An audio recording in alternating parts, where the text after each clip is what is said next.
Okay, please join me in saying the Pledge of Allegiance. I pledge allegiance to the flag of the United States of America and to the republic for which it stands, one nation, under God, indivisible, with liberty and justice for all. All right. As it was said before, may the 4th be with you. That's pretty good, boy. Yeah. I didn't come up with it. We needed 4 days over. Minutes. I'd entertain a motion to approve the minutes of the Monday, April 27, 2026, as written. I'll make that motion. I'll second it. McCurry moved, Peterson second. Any discussion? All in favor say aye. Aye. Anybody opposed? It passes 5-0. Miscellaneous motion. We have a motion to authorize and direct the chairman to sign the CP2 payroll notice for Emmett Hazen, laborer, Conscious Suite Department, wage classification from 5-01 to 5-02, wage from $15.96 to $16.25, effective May 18, 2026. Does anyone know what the change was there? He's a rehire from last year. That's what I was going to guess. I never asked. Okay. I mean, it's not very significant. I was just curious. Yeah. Any other discussion? Does there need to be something on there about not to exceed so many hours? Because on the other ones, you put like not to exceed 1,000 hours for road and bridge. Yeah, Is this summer labor? Is that Yeah, I think Summertime. it's in summer. It's yeah. probably a student. I mean, I can message him, or we can wait till he's up here later, or I guess you could do it, and he could come back and ask for more hours if he needed it later. I would say stick 1,000 in there. Okay. They need to go over it. Okay. Okay, not to exceed 1,000.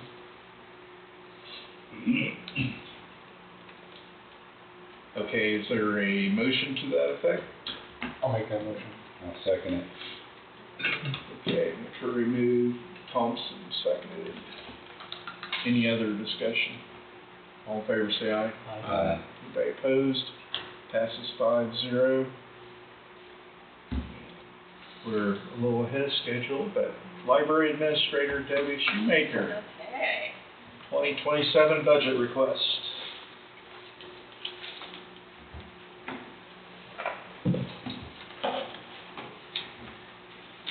Good morning. Morning. Yeah, as you said that, I was just gonna say, it seems like just yesterday I was standing here with the 2026 budget, and here we are, already talking about 2027. First, I want to say thank you to all of you for your continued support of the library. We have had some rather big changes this year, and we are proud to say we are busier than ever. As you all know, public libraries are no longer quiet spaces filled with books, but we are dynamic community hubs. When I began a year ago, those were the two words that I wanted us to associate with the most, is community hub. My goal is to have our libraries be the community place where people gather, learn, share, and grow. Our locations support the communities they are in numerous ways. We continue to look forward to new and inventive ways to provide for each of our community's needs and wants, as well as the needs of the county as a whole. Our connections grow stronger and offer more opportunities to those we serve. Some of the programs and services we have implemented this year include becoming a Family Search affiliate library. If you're not familiar with that, it's through the Mormon Church in Utah. It's a free service. We just had to sign up for it. All 6 of our libraries are affiliate libraries. It's all free. People can come in. They do have to make an account with Family Search, but everything that they do on there is free, and they can gather so much more information about ancestors and things like that than even some of the services we've provided in the past. So that's been an exciting change. We have partnered with LifeCare to provide an outing for residents each week. They come and do crafting and socializing, which has been really cool to have them. This summer, they will also be attending our Friday Hot Lunch program. This will be provided to any child birth to 18 and their caregivers. And LifeCare residents will join us for a hot meal at noon. They will have an opportunity to engage with the community and have a meal together. The Burlington branch will be offering a weekend take-home snack bag, which is new this year, for any child 0 to 18 who stops in on a Friday. And what's going to be in the bag is like a easy microwave meal, fruit cups, snacks, a small treat, and something that we hope to bridge the gap for them from Friday to Monday. We have collaborated with the Burlington Elementary School this year to promote their hot lunch program. Instead of us doing a lunch program every day and them doing a lunch program, we have paired with them, and they're going to provide a hot breakfast and a hot lunch for kids Monday through Thursday, and then we're going to pick up the slack on Fridays. So that will hopefully get kids all throughout the week. Several locations have held sessions with a Medicare expert to help seniors in our area navigate the plans and how to fill out paperwork. I have been involved in the Center on Rural Innovation, the CORI, and the e-community group, which has been really interesting to be a part of to help our county move in the direction of economic growth. We continue to be busy with the day-to-day needs of the patrons and provide fun activities for kids and adults alike. We understand the amount of support you give is the lifeline that keeps us going, and we appreciate your generosity. We strive to be good stewards of the funds that are entrusted to us. We have a strong team, and that team is dedicated to the continuing success of the Coffee County Library. In alignment with the county and several other entities, we have implemented a 3% cost of living increase for all staff. And additionally, we have increased the library pays portion of the health insurance for full-time employees. We also implemented last year, at the beginning of the year, the FSA program, and that has been a welcomed addition to our benefit package. We remain focused on serving our patrons in innovative and impactful ways. Our library system is one of the best and most treasured assets in the county. Thank you for your support. If you look again, I did try to include some pictures of things that we've done throughout the year at the very back. Unfortunately, we haven't even started our summer reading program yet, so we don't even have any pictures of that yet, but I'm looking forward to just a fun-filled, busy summer, and yeah, I hope that you guys are able to stop in and take part in some of those, or at least see. I appreciated those that stopped by to some of the Christmas open houses. I think each of the branches did an amazing job of just welcoming the community and thanking them for supporting us throughout the year. So, yeah, if you have any questions. Yeah, you said something about having people come in to help folks with the Medicare side of it. Yes. When is that done, or how do you do that? So, what I think she's done it at Burlington, New Strawn, I think Leroy has one scheduled. She is an expert that actually through Blue Cross Blue Shield. I see. And she just offers her time to come and give a presentation. It's usually in the evening, and then she answers questions and.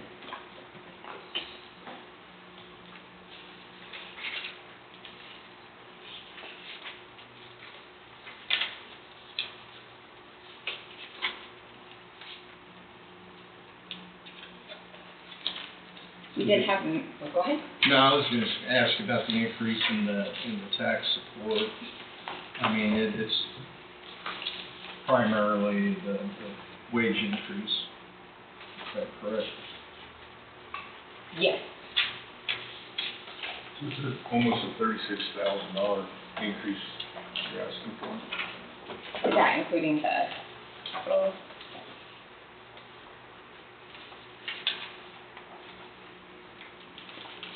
You mean the budget as a whole? Budget as a whole. A budget as a whole. I mean, almost 11,000 of that was for the wage increase. The other significant was our insurance is 8. It went up substantially.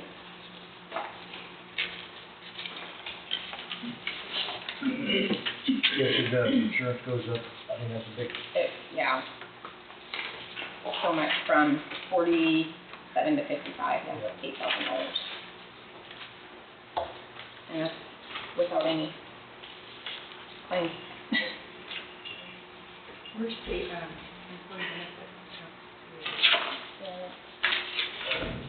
I have 2 library budgets.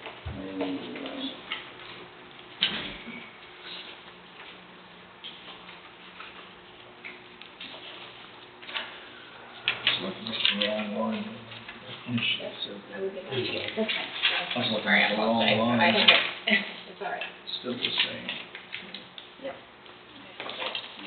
No worries. I will get that to you.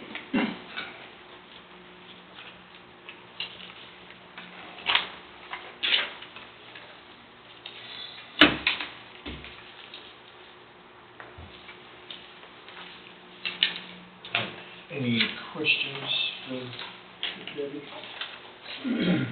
Do you have any other comments you want to make, or?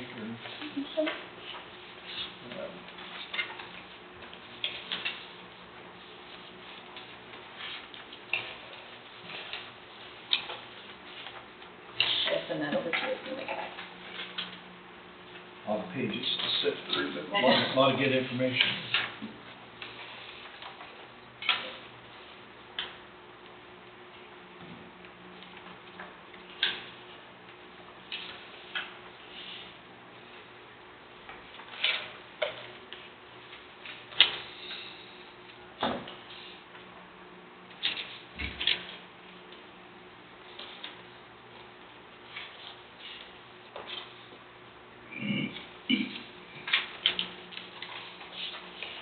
Okay. Let's take this and digest it. Okay. And unless you guys have any other questions? Thank you for your presentation. Thank you. All right.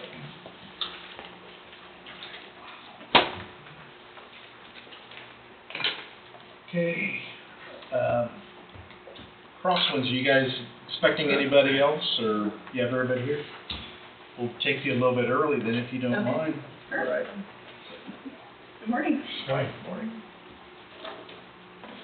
Hope everyone's doing well.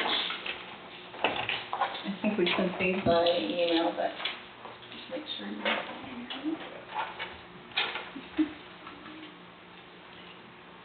So first, just want to introduce who I brought with me. I have Sarah Sasso, who's our CFO, and Aaron Neal, who is our fairly new manager in the county, and so will be our main touch point moving forward.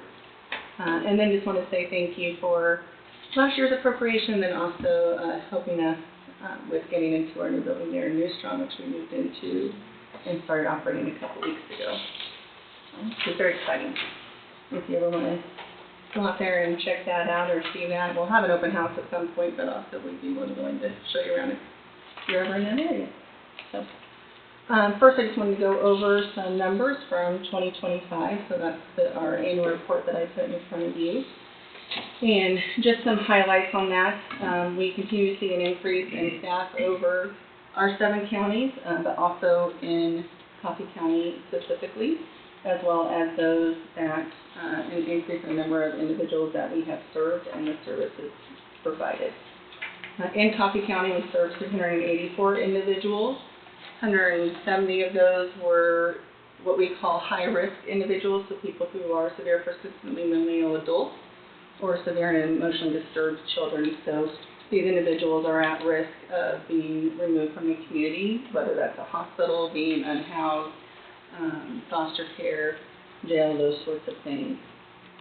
And then I know we always talk a lot about our crisis services and the amount of involuntary admissions we have from the county to the state hospital, which was 8. And then another thing that happened in 2025, if you remember, we merged with Corner House, which is a substance use provider, and our goal was to increase the substance use services throughout the counties. And so we saw an increase to 9 individuals. Most of those are going to be through televideo or they're traveling to Emporia. But we are building our staff up and continue to really push to increase those services. Another number that's in there I think is really relevant to you guys is we served 72 Coffee County individuals that were uninsured. As a community mental health center, we are tasked to provide services regardless of somebody's ability to pay. And we do receive some state grant dollars for that, but it doesn't cover the amount that it costs. And then that's really why we ask for county appropriations as well. So we typically put those 2 amounts together to try to take care of some of those costs, which doesn't always quite meet that need.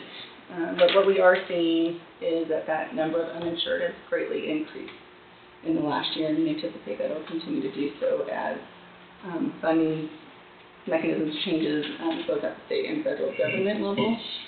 But also, following COVID, they did an unwinding, and so really are pushing people to reapply and make sure that they fit the requirements and so forth. Last number of services for Coffee County I just talked about is the number of clients we saw at the jail, which was 59. So there's a couple things that happen there. One is we always utilize our interns, or try to always utilize our interns who are training to be master's level or higher clinicians, and we use them because we can then not have to charge any rates for them, so we're trying to keep the cost down as much as possible for the county. Gives them good practical experience. And people in jail do not have insurance, and so we do not have to bill anything for that. So we give them that great experience. And then the other thing we're doing, which I know our liaisons have met with you guys, but we have our criminal justice, mental health liaisons that are serving as liaisons in the jail to really try and wrap services around them and get them connected, especially when they discharge. And so a couple different layers, and again, those services are all free that we're covering. I also want to recognize our board members for the county. So Brian Dyer, as you guys know, has been for a few years, and then Daniel Harvey has recently joined on as a Coffee County board member. You'll see in their letter, our request is going to stay the same as last year. In 2025, you guys did give us a higher appropriation because we combined what you were giving us with what Corner House was giving. So since they're now part of our entity, we just asked for those things to be together. And so we would just like to maintain and stay at that request of $108,500. I'll pause, that was a lot, sorry. Let you kind of look through that and see if you have any questions. You said that 72 were uninsured, and that was an increase over last year. Yes. And by the same token, on the jail side, was that an increase, or? I assume that I don't have that number fluctuates. specifically. It does fluctuate, but we are obviously getting ready to see that increase with Right. the jail serving Right. new, different individuals now. So Right. I don't think they, Osage jumped right in and had a lot more individuals very quickly, and Coffee County's kind of been slower to do that, but we will anticipate that to be a much larger Right. service, so. You said your staff's been increasing. I mean, are you still short staff? So Positions unfilled? we will always have positions to fill. Our retention has continued to do really well, and actually, I think we're 83%, have an 83% retention rate. The issue with our services is once somebody's full, then you need another person, because it's not, you don't cycle people off your caseload real quickly, especially that SAD and SPMI population I was talking about. So it's like we're right where we're supposed to be, and then all of a sudden we need another person. And so you almost will always see those services or those positions open. In Coffee County, I think we're full with what we need. Yeah, we just hired our last position. How many therapists do we have now? 3, nationwide credentialing, so we'll have 4. Yeah. So in a county where we used to have 2, and I think I stood in here and talked a long time or often about just not ever having enough clinicians. We're up to 4.5 really clinicians with Aaron. And then the other thing we get to utilize is, the televideo. We still have individuals that are okay with being on televideo, or sometimes our insurance dictates who they have to see based on licensing. And so some of those, especially credentialed individuals, are televideo or online. We're full on case managers, and we just continue, if those caseloads get full, we reopen those positions and continue to look. That was a big part of why we needed the new strong building, is that we would have enough space for that increase in staff, and then we can run our groups there as well, versus having to rely on schools and other individuals or agencies filling. Is there any reason why the rest of the spreadsheet that you've submitted to us on your request is not filled in? Is that our, Just orders. that's just all we don't fit technically into the, I don't know what the title Oh. thing is. The budget, are you talking the budget form? Mm-hmm. Yeah, I just submit that to the outside agencies, and then they just fill out the form.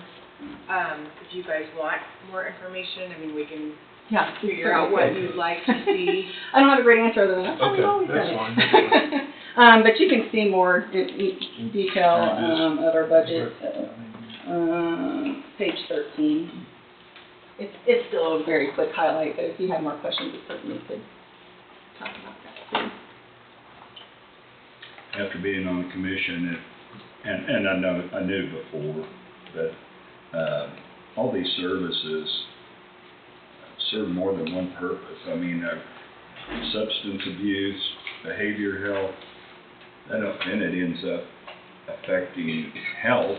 They end up at the hospital, or they end up in our judicial system, costing money there and the pain and suffering of all these people. It's one of all these types of services are some of the most important things that I feel we participate in. Thank you. You have to take you on the road show with me. Well, I can't always repeat that, Steve. I appreciate that because, it's such a big spectrum that, I don't even know, 25 years ago when I got into the business that I would have been able to recite or talk about the impact that mental health has on everything. But you're absolutely right, the connection between our physical health, the first place people usually go to is their primary care doctors because their stomach hurts or they're not sleeping or they're getting headaches and, Right. it can present as very physical. And then those uninsured people Yeah, are at who our still need hospital, care, yeah. wherever, and then they're Yep. costing us money in the judicial system and Yep. keeping them in jail. And we've got some great programs that we try to connect those individuals with insurance, so people who are high utilizers who are unhoused or in and out of systems, it's called our SOAR program. But essentially it's a fast track to getting on benefits. Now, federal has cut some of those fundings to have trainings for them. They've reduced their staff at the state level, and so it's taking a little bit longer, but we've had really great success with some of our staff who've kind of helped collect all the information they need to get apply for the insurance, and it helps them because it not only covers services for us, but their physical services, dental services, all those things that also play into being healthy, and that's what we're really looking at is that whole person health care. So. And in doing that, working as closely as possible with those agencies.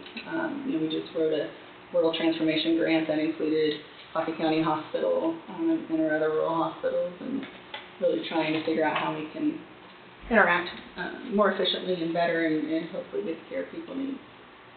And then you've got, I don't know if they're clinicians, but for the school districts. Yep. I believe, isn't that Yep, right? so we go into every school with a case manager and a clinician. Right. And depending on the size of that school or the need, which could grow and increase or decrease for that matter. But depending on what their caseload looks like, we go into the school and see those individuals for both those types of services. And then also Burlington specifically participates in a state grant called the MHIT, the Mental Health Intervention Team. And so they are able to have a little bit of a salary for a liaison on their side and then a little bit of a salary for a liaison on our side. Now, that just took a pretty big cut in the legislation. They're still trying to figure out how to participate in that, but they were getting 75% of the salary covered and it went down to 25%. Wow. So it's a big hit for the school districts on that one. We'll continue to do see our people that are connected to Crosswind through that and help in whatever way we can as a liaison connection. That's just a good service. Yep. And then in the summer, we run a school-based program as well, kids age that come in the summer to just try and get social skills and continue to work on some of those things to help them be successful through the summer and into the next school year. I mean, if I can add, we did increase our summer services from 4 days to 5 days a week as well. Okay, great. Yeah, so typically I think they run Monday through Thursday, and so we've kind of tasked our staff to really look at how we can offer more to individuals so those kids are going to get 5 days a week.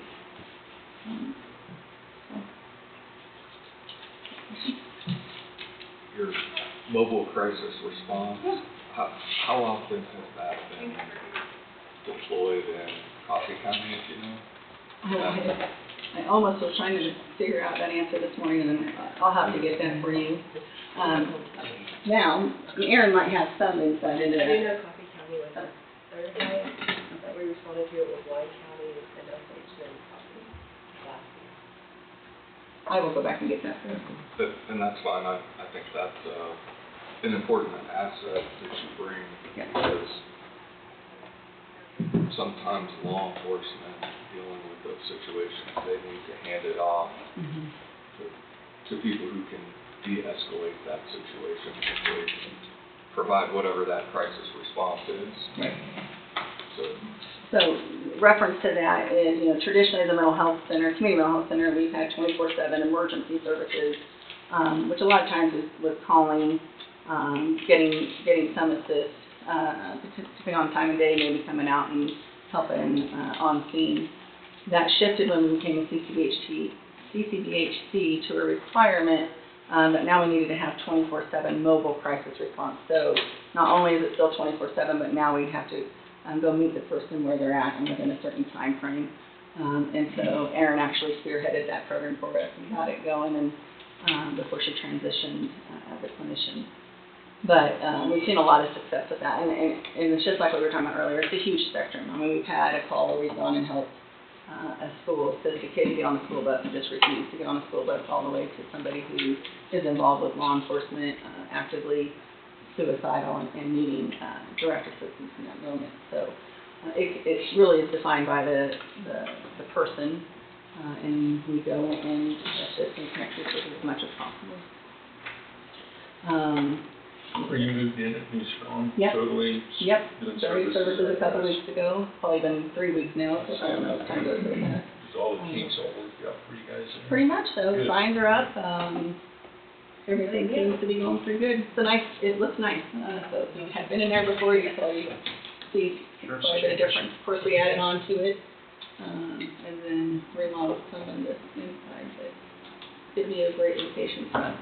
And it's nice to have something permanent, there's lots of great things about renting, but there's also things that kind of get in the way sometimes when you're not going as well as you'd like them to, so. But we needed the space and we needed it dry, and so it's gonna be a really nice location.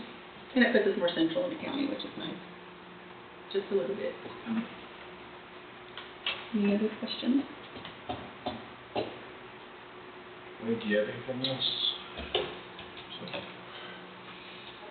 at the state level, I know for rural attorneys, legislation was just passed to try to help encourage that at the state level. Do you have something similar for mental health that will keep people in the local area, or are you still dealing with the same revolving door because you're not competitive with salaries? Does that make sense? Yeah, sorry, it wasn't at first. So when we moved to that CCBHC model, and it's now what we are. We've been probably in it for 3 years or so. It allowed us to do kind of a one-time catch-up fix with our salaries, and so we're now able to be competitive. It kind of presents I might have to help me with the word, a false security, because it sounds like it's fixed all these issues. It will have to continue to be funded to do that, but it only pays for our Medicaid services. So only the times that we actually trigger somebody on that state insurance, and only specific types of services we provide does it pay for that. So we're still really reliant on our fee-for-service for anyone who's commercially insured, not on Medicaid, and then of course all of those that are uninsured or underinsured, because no other insurance pays for some of these community-based services that are really what we're designed to provide. But that has stabilized us, so that allowed us to kind of get closer to that, where we don't need more staff, but then also keep staff.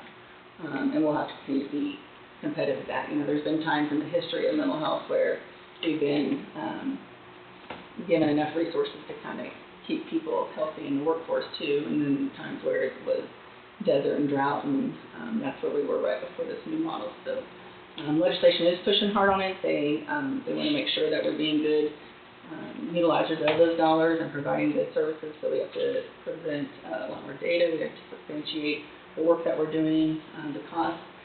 We just turned in our second cost report, and we're able to show, at least for our 7 counties in our organization, that we are being more efficient with those dollars, and so that's a nice number to see when we know that legislation has said they're going to do an audit on the entire system, and again, to just make sure that those dollars are are being spent well and the services we're providing are as efficient as we say they are. So, you know, everybody likes to know that they're being held accountable. Sometimes that can rub people wrong, but it's nice to know when you can say, yes, we're doing that, and find those things that we can do better at. So.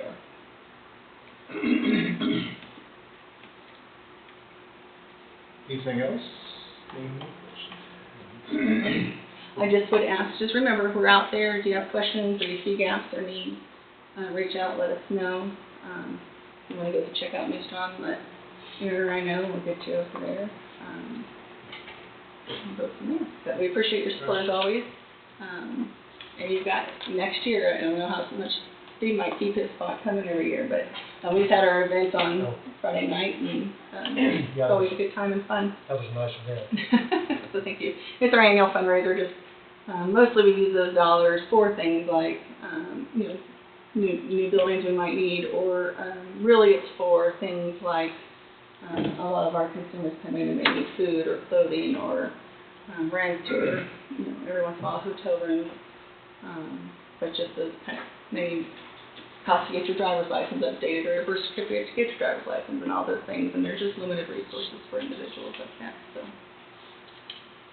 we rely on those funds for us. Did I miss anything? Well, thank you very much. No, thank you. All right, thank you. It's good to see all of you. Appreciate you and all you do. And I'll get you the numbers for the.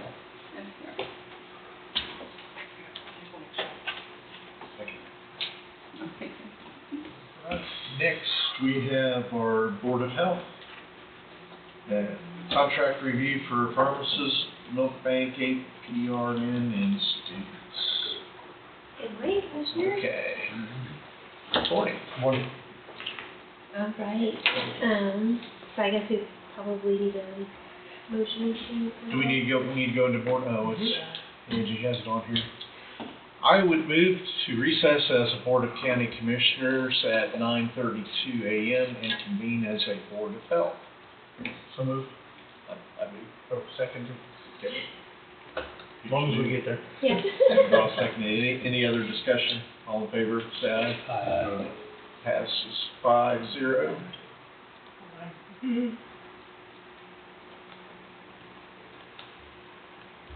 Okay.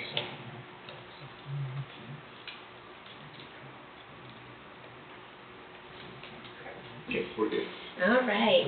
So we can go ahead and start off on our advanced practice registered nurse service agreement. So this is our APRN. Currently we have Ashley Buying as our APRN for the health department. So she works on an as-needed basis. So PRN mainly utilize her for our family planning clinic to diagnose, treat, perform testing, and to distribute contraception. So with this service agreement, it just pretty much states that she's responsible for getting her own liability insurance, and then upon request, we can have access to her liability insurance just to verify that she does have it. Work schedule is just as needed. So currently we have family planning clinic every other month, and she typically attends 2 of those a year. Compensation, $80 per hour for services rendered. And she does not qualify for county benefits since it is contract staff. Do you guys have any questions on any of that?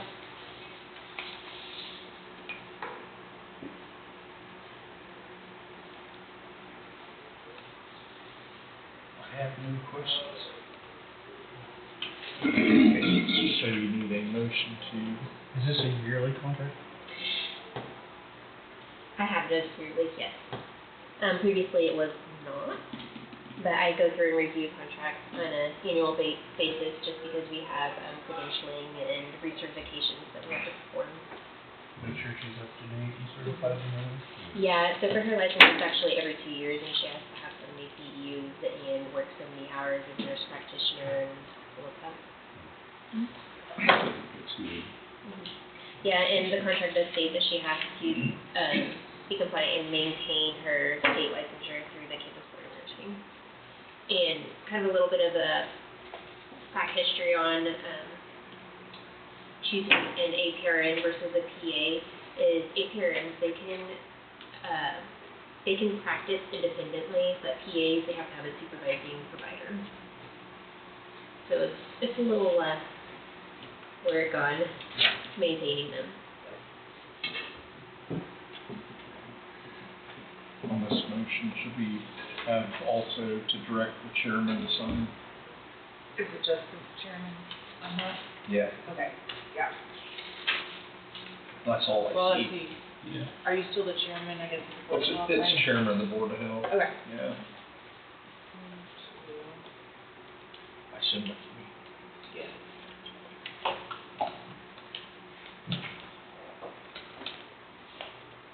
Okay, I entertain a motion to authorize and direct the chairman to sign and approve the Advanced Practice Registered Nurse Services Agreement between the Coffee County Health Department and Ashley Buying, APRN, dated May 4, 2026, for purpose of establishing the terms and conditions under which the nurse practitioner shall provide services to the health department.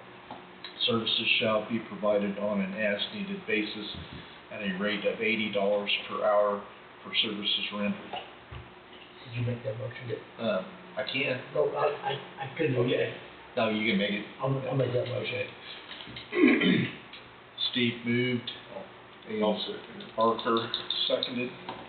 Any further discussion on that? All in favor say aye. Aye. Any opposed? Passes 5-0. And then once Ashley signs it, I will give you guys a final copy. You guys are okay with that? Okay. Thank you. And then next up, we have the pharmacist service agreement. So this just states pharmacist in charge is Eric Peterson is the one who performs all of our quarterly audits. So pretty much the pharmacist service agreement, just kind of shorthand, compensation is $100 per quarter, just because he has to do the quarterly audit for us to maintain compliance with the Kansas Board of Pharmacy. So pretty much he just goes through and makes sure that none of our medications are outdated, make sure that they're all labeled correctly, and our internal processes are in place for distributing the medication. We do not distribute any controlled substances whatsoever, so we mainly utilize him for our family planning services, so whether that's emergency contraception or oral contraception or injectables. And then also our STI program as well. So that gives us the ability to have medications on hand to treat at the time of positive. And it just kind of goes through like what all he checks for, and then some regulations on labeling of drugs and distribution and record keeping, and then dispensing requirements. So pretty much labels have to have exactly what pharmacies typically have. And we are, like I said, required to have him on staff, well, as contract for the Kansas Board of Pharmacy. And we are due anytime now for our Kansas Board of Pharmacy audit. They typically do that annually, but sometimes it's every 2 years. And they just pop in whenever. So they come unannounced, is that right? Yes, that's correct. Yeah, I believe last year around this time they came in about 10 till 5, so. Oh, wow. On a Friday. Oh. Yeah. But we were prepared. We had everything in place.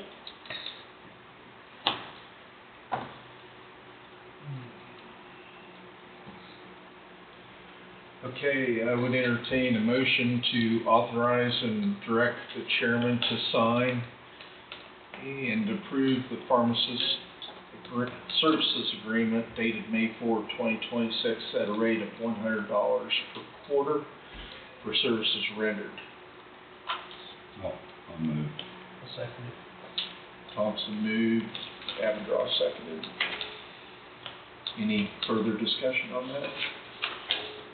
All in favor, say aye. Aye. Anybody opposed? Passes 5-0.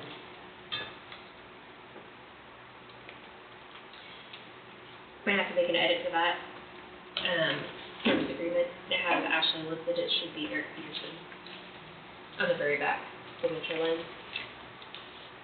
Okay. So, we just bring another one up. Yes. I'll get that corrected. My apologies. All right. Next up, Milk Depot. So the health department, we have applied to be a partner with Oklahoma Milk Bank. So this is for donated breast milk.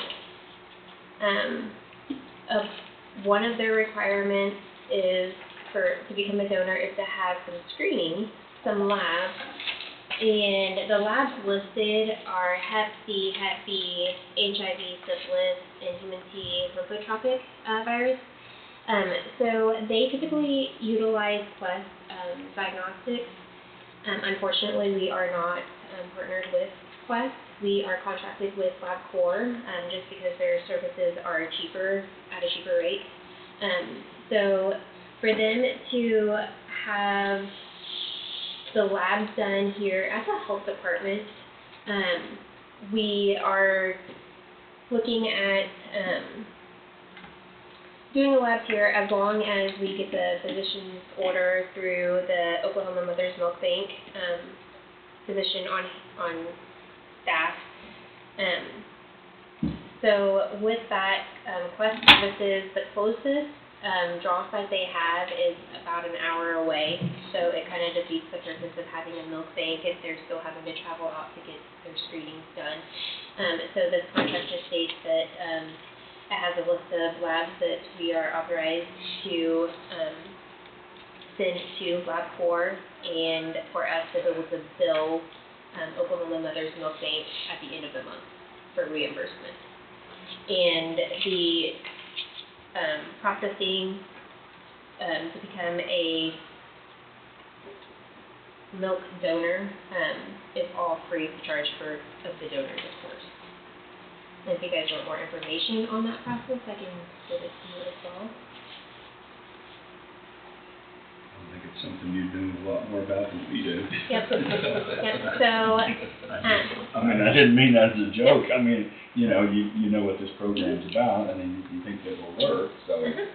yeah, so the donated breast milk is actually going to be utilized for infants that are in NICU. So whether, because I mean, breast milk has antibodies and all of that good stuff. And I don't know if you guys keep up to date on recalls, but there's a lot of formula recalls. So with this, they actually provided us a freezer to store all of the milk. It's pretty easy for the donors to donate. They just go through the screening process, fill out an application, get their labs drawn, and then they actually have an ID number that is specifically for them, and they scan the QR code to let the Oklahoma Mother's Milk Bank know that they dropped off. They provided us a freezer that they just put it in, and then they paid for shipping and all of that to get it back to Oklahoma for them to process. So to distribute it to the infants in NICU, they actually take a little bit of milk from various mothers, so it's not all from one donor. I see. Mm-hmm. Yep. And they're looking at hopefully utilizing the milk that is distributed from Kansas, or donors from Kansas, to keep it within our state. But right now, a lot of it is used in Oklahoma, in the surrounding states. So would you eventually be part of the program of that milk to be available for use here then? Or? So they distribute it directly to the hospitals. I see. They don't distribute it to individuals. As needed. Mm-hmm. I mean, if there's a need there, then that's. Yes. Mm-hmm. After once the breast milk has gone through all the testing, and they do break it down to make sure that there's nothing that could be transmissible to the newborn. True. Mm-hmm. Do you guys have any other questions on that? I would entertain a motion to authorize and direct the chairman to sign and approve the Milk Depot Donor Laboratory Services Agreement between Oklahoma Milk Bank and Coffee County Health Department dated May 4, 2026. I'll move. I'll second. For a second. Any further discussion? All in favor, say aye. Aye. Anybody opposed? Passes 5-0.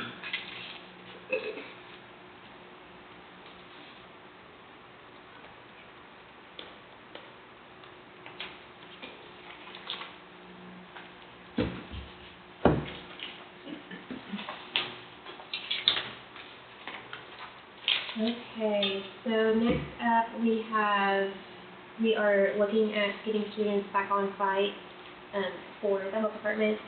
So this will be registered nurse students. So this will be through Washburn University, and they are starting their clinical rotations in fall. So I'm presenting it to you guys as approval to proceed with that. I do have the affiliation agreement, and to summarize, it just states that the supervision of the student is shared between the faculty and the preceptor. The agency will provide, which we are the agency, at no cost for the students to come get their clinical hours in, just because you have to have so many clinical hours to become a registered nurse in various different departments, and one of theirs is public health. We have historically had students on site, but it has been quite a while. The previous affiliation contract was executed by Susan Mueller, if I remember correctly. But the affiliation just pretty much states that they are going to comply with the HIPAA regulations, that we're not going to charge them for their clinical hours. They're going to be up to date on all of their vaccines, whether they have titers drawn showing immunity or actual proof of vaccines. The only exception with that is the seasonal influenza. They would have to get that every year, of course. It also states that they are current with their CPR certifications, so BLS. And then that the university will hold liability insurance on the students for them to be on site, and they will have to show proof of that. And then I do have a process in place for students to onboard with our facility.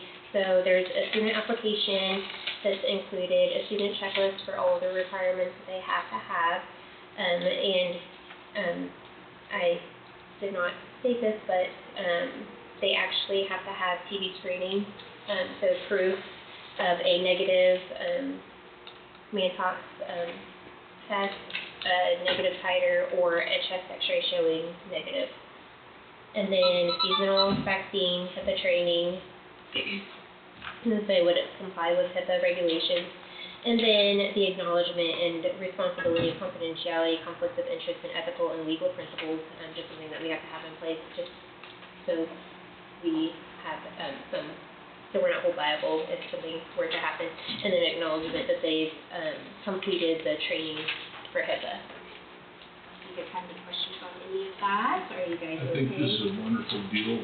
Are we offering anything through Newman's Nursing Service where they can come into?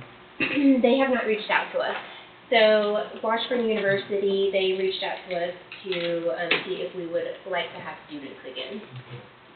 I just, with all the contracts between Newman's and Coffee County Health, I think that would be maybe something there that we could work with them, and if we would maybe reach out to them also, because they're in dire need of something there. So I think this is wonderful. Nice kids come in. Yeah, absolutely. And we do have to be kind of cautious on how many students we have on site, just Sure, because with the registered nurse program, it's only me and one other nurse. I'm the only, or one other registered nurse. We do have an LPN, but I'm the only full-time one for registered nurse. And so, I mean, I would be more than happy to reach out to them. So the last time this was anything like this when Susan was, Was the last time they had an affiliation I see, agreement. I see. Mhm. Well, But that I, was a long time ago. Yeah. yeah, it's been since before COVID since they've had students on site. And then we do offer for the local school district, for them to come shadow as well. So if they're wanting to go into nursing, we do, allow that just as long as they follow all of the, requirements for them to be on site. So we just need to approve the agreement, and this just requires your signature, right?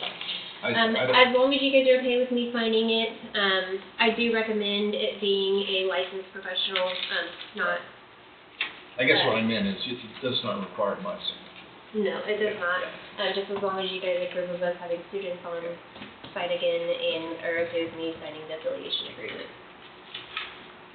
Okay, I would entertain a motion to approve the affiliation agreement between Coffee County Health Department and Washburn University of Topeka on behalf of the School of Nursing, dated April 27, 2026.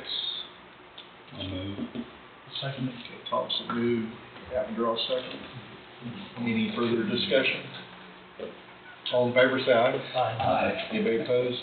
Passes 5-0. All right, and I will get all of those agreements, submitted to you guys. Thank you. Once they're complete, just a quick reminder that we have our Coffee County Employee Wellness Walk at Lunch tomorrow. You guys are more than welcome to join. We have 2 different sessions for walking, and then we will have walking tacos in the free plate. Okay. Time does start. So I believe the first walk is at 11:30 group walk, and then the second one is 12:30, but we will have food from noon to 1-ish whenever employees stop showing up, yeah. Okay. If you guys want to help serve, that'd be awesome. Thank you for sending that information on the wellness stuff to me. I Oh, really you're appreciate welcome. that. No problem at all. If you guys have any other questions, just let me know. Okay, well, thank you. Thank you. Thank you for you. your support, guys. Yep. Now I will move to adjourn as a Board of Health and reconvene as a Board of County Commission at 9:52 a.m. I'll second. Move, Jeffrey, second. Any further discussion? All in favor, say aye. Aye. Anybody opposed? Passes 5-0. I believe we will take a break and return at 10 a.m. Take it, everybody's in favor of that? Yes.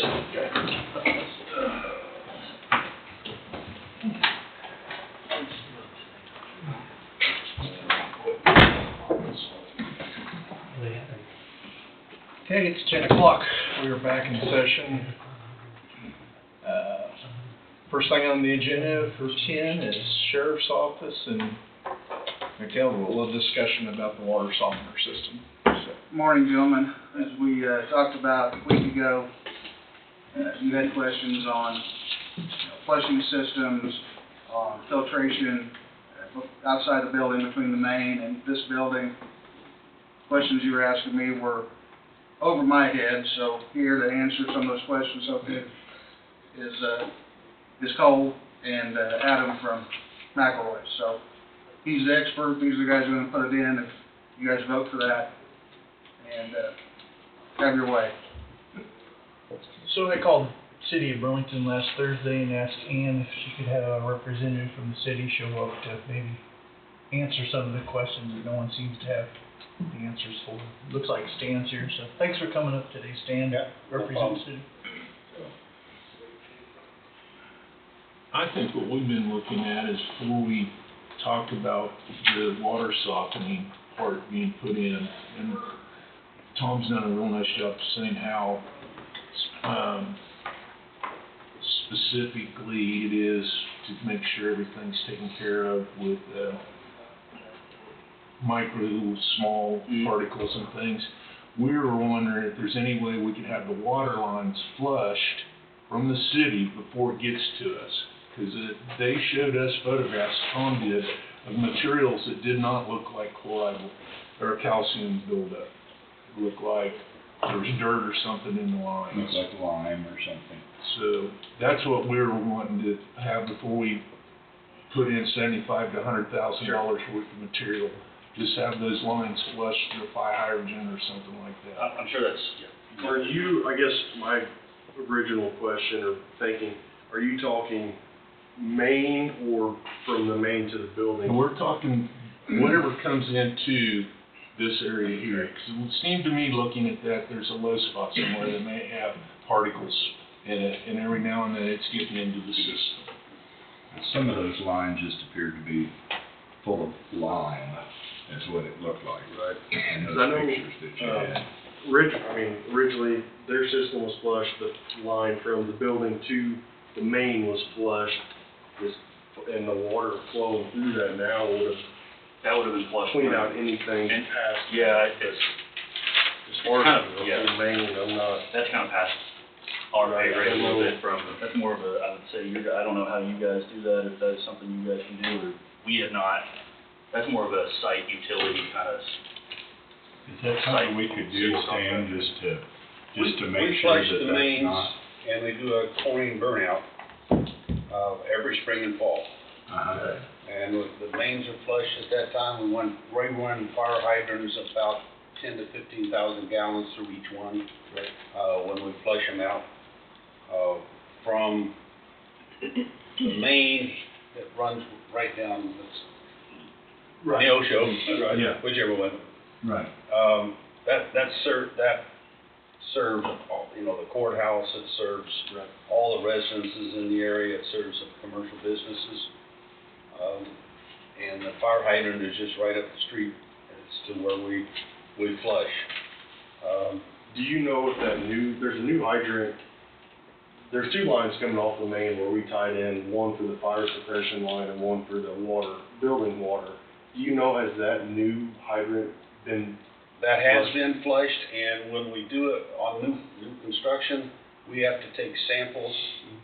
We have to physically take them to Topeka. Okay. They then all say that it's okay to utilize that water, or we have to do some other cleaning and et cetera, for that particular line until it passes their inspection and all the testing that they run, and that has been done. Okay. so it sounds like the flushing from the main, everything's kind of already been accomplished and is continuing to be accomplished, and Right. so after that, I mean, we flush the system, we have that included to do that again, in the building, if you guys do approve the softener install, so we would do that again. You would do that before it We gets to wouldn't the softener. we would do inside the building, we wouldn't do Yeah, the main, before yes, it gets to the softener correct, though, correct. it'd be flushed before It'd be it was flushed again, connected. yes, and I know one of the questions was correct, or right before it's basically turned on, yeah. Right. We Well, would you be- would flush from the backflow preventer where the Yeah, water comes yes. up through the floor. Correct. You would flush the building out. Correct. Once that softener is installed, now, if you guys want us, one of the questions was, should we be flushing it now? Even if that is flushed now, we're gonna say flush it again, because of how, that Right. softener is 4 to 6 weeks out.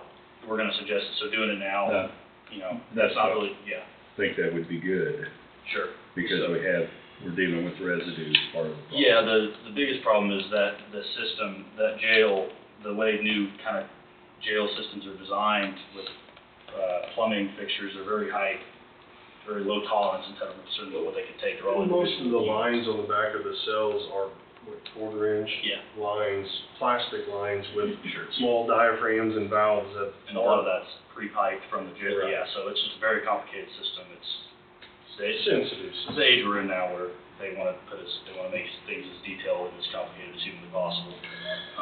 So people If we put this water softener in, how tolerant is it to this it'll garbage that we're seeing in the So it will lines pick now? up the larger sediments too.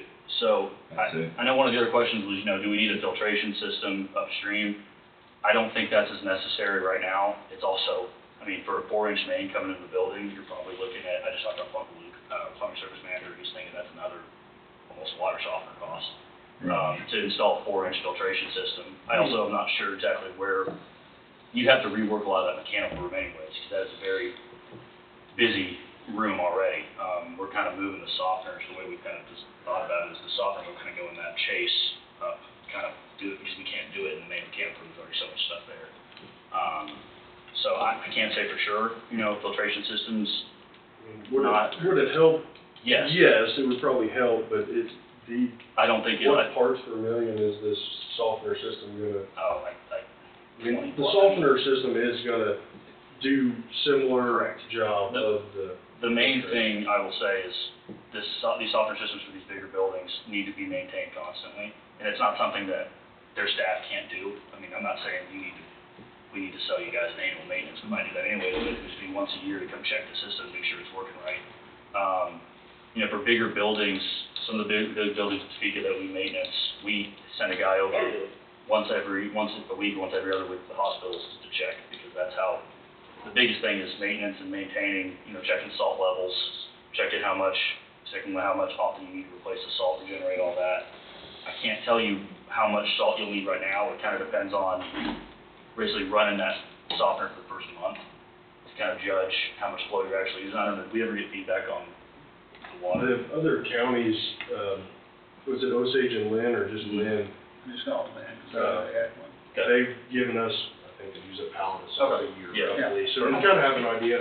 Is there any other maintenance other than the salt that system requires? That's the main thing, is just making sure Keeping there's up no, with the yeah, salt. making sure the valves are still holding, making sure that the salt's regenerated, make sure your tanks are clean, and that's something that will do itself, and then, you know, if you want someone to come out once a year. Training and. Sure, we have training included when we install it, we would basically walk you through how to use the system, how to maintenance the system, and then if it's something that, you know, hey, you guys want us to come out once a year, once every other year, we come out the first year, show someone local how to do it, so that they can maintain it, to make it easier. I mean, it's whatever you guys want. But there wouldn't be any problems with the water softener getting messed up through all the sedimentation that's coming through and have to put a new one in? I don't believe so, no. I mean, we took tests, we got results on that as well, and it looked like about 10 ppm, so we think we'd be fine. It's something too, I mean, I can't say for sure, it'll be more of a, let's install it, how the first month goes, and then look, is the biggest thing. But I think the water softener is by far your biggest need, more than the filtration system, what we've seen. Especially if they're flushing the system already. Has the particles been identified as to what they are? Like ppm?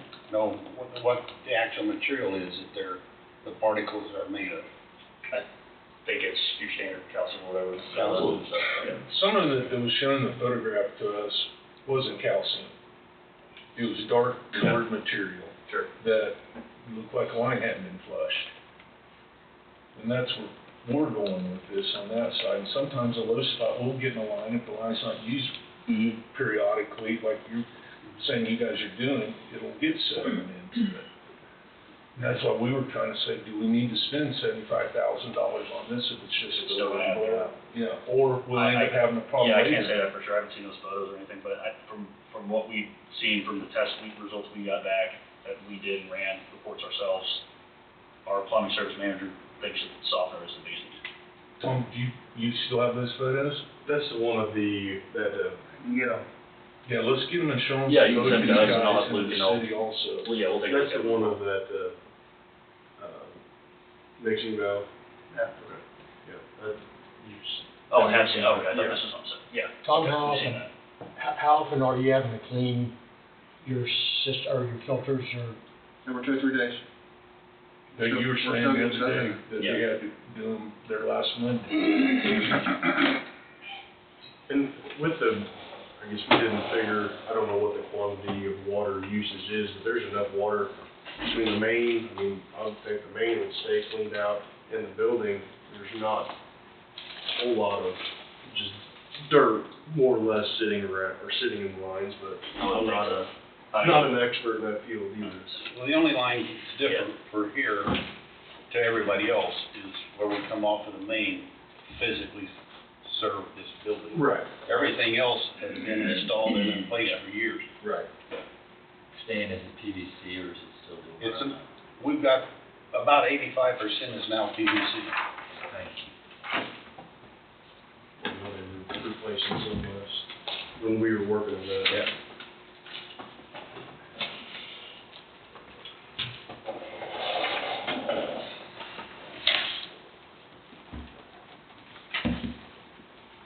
Have any other questions? Well, it sounds like to me, I guess as sensitive as the system is, this is probably something we're gonna have to have. And hopefully that'll alleviate the problem without having to put a filtration system ahead of it. That's, Yeah, later or whatever. there's been a lot of conversation on it. Should be. That's the hopes, I mean, that's the plan, that it will. To say 100% it's gonna never be an issue again or resolve it is. Yeah, that's probably not gonna happen. Right. They'll still need maintenance, I mean, as you talked about, Sheriff, is, you know, they still need to be checking their levels and, you know, they're still need to be, I mean, you're still need to be cleaning those strainers out or something, you know, once a week or something, that's. We talked about or reducing the amount. Yes. Of For sure. cleaning those, and I mean, it's along, the strainers for the water heaters are common maintenance, along with multiple other things in that building that we just need to make sure, and that's the plan today. Adam's down here to kind of go through some of those systems again, and we have, make sure everybody's got a list of, this is a quarterly check, this is a monthly check, this is that type of stuff. I've been keeping a list of filters and that type of stuff, so when we're not here, everybody is aware, and just as things have come up, just items to check, more or less. So they're still gonna have the same problem, they're gonna have to go out and clean filters and stuff after $75,000 worth of water softener? They're still going to need to maintain those strainers and look at them, and they're still going to, you're not going to need to replace them every 2 to 3 days, but they're still going to definitely monitor them. A couple months. Yeah, it's still tough to say without knowing, without installing the system and seeing how it runs for the first couple of weeks, but it will not be every 2 to 3 days they're having to go replace strainers. You know, this is I think we ran results at like 10 ppm, which is about what we see when we say, all right, yeah, you need a softener. So to us, it seems a dry softener needs to be installed, and then see from there how it responds. What kind of a life expectancy is there on a water softener like that? I think around 10 years, I think is the average. I'd have to, it also depends on, I mean, just how often this building's gonna be used, obviously 24/7, maybe it's a little shorter, but I can look up, I can give you some exact results, I'll send the calls. Yeah, we'll pass that information along, that's a good question, for sure.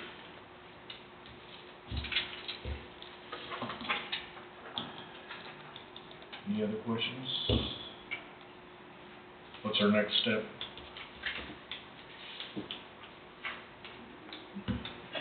If you want any more information, we'll get it, and then I guess the next step would be a vote. But if there's any information you're needing prior to, we'll get it for you. Do we got a projected cost on this that's been established yet? Any bids, any? That was forwarded to you last week, I think. Yeah. Yeah, the triplex Right. is, and then there's a quadruplex, which is 4 tanks and a brine tank. And the quadruplex is what they recommend, and that's $76,000. Do you have room to put those objects They've already in? looked at it, and we know places that we can get it installed. And, I mean, fit a pallet of salt nearby too, it's not like we're parking salt in a different building or different part of the building and packing it either. In fact, the north chase, in that north chase where that double door is. With a pallet jack, we have to store a pallet in the old jail, you know, and move it around, we can do that. We're told there's 8 sacks, about 8 sacks a month, is what it takes. And a whole pallet, take care of the entire year. And the price when I looked at it before, which has been 3 or 4 months ago, was about $600 for a pallet of salt. Yeah, yeah, it's not big.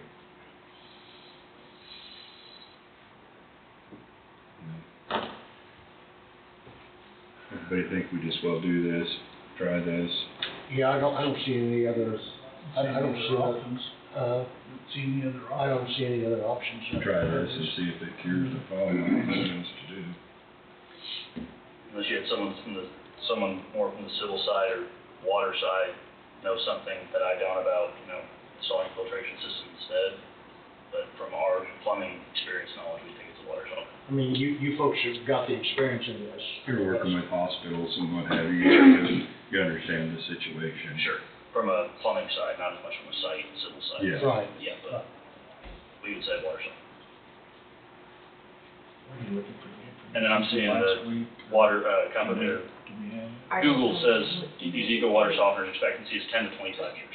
So it's pretty wise. Depending on. To make sure they're covered. Well, right. So I'd say 7. Depending on use, I assume. Correct. So for us, I'd say 7 to 10 years.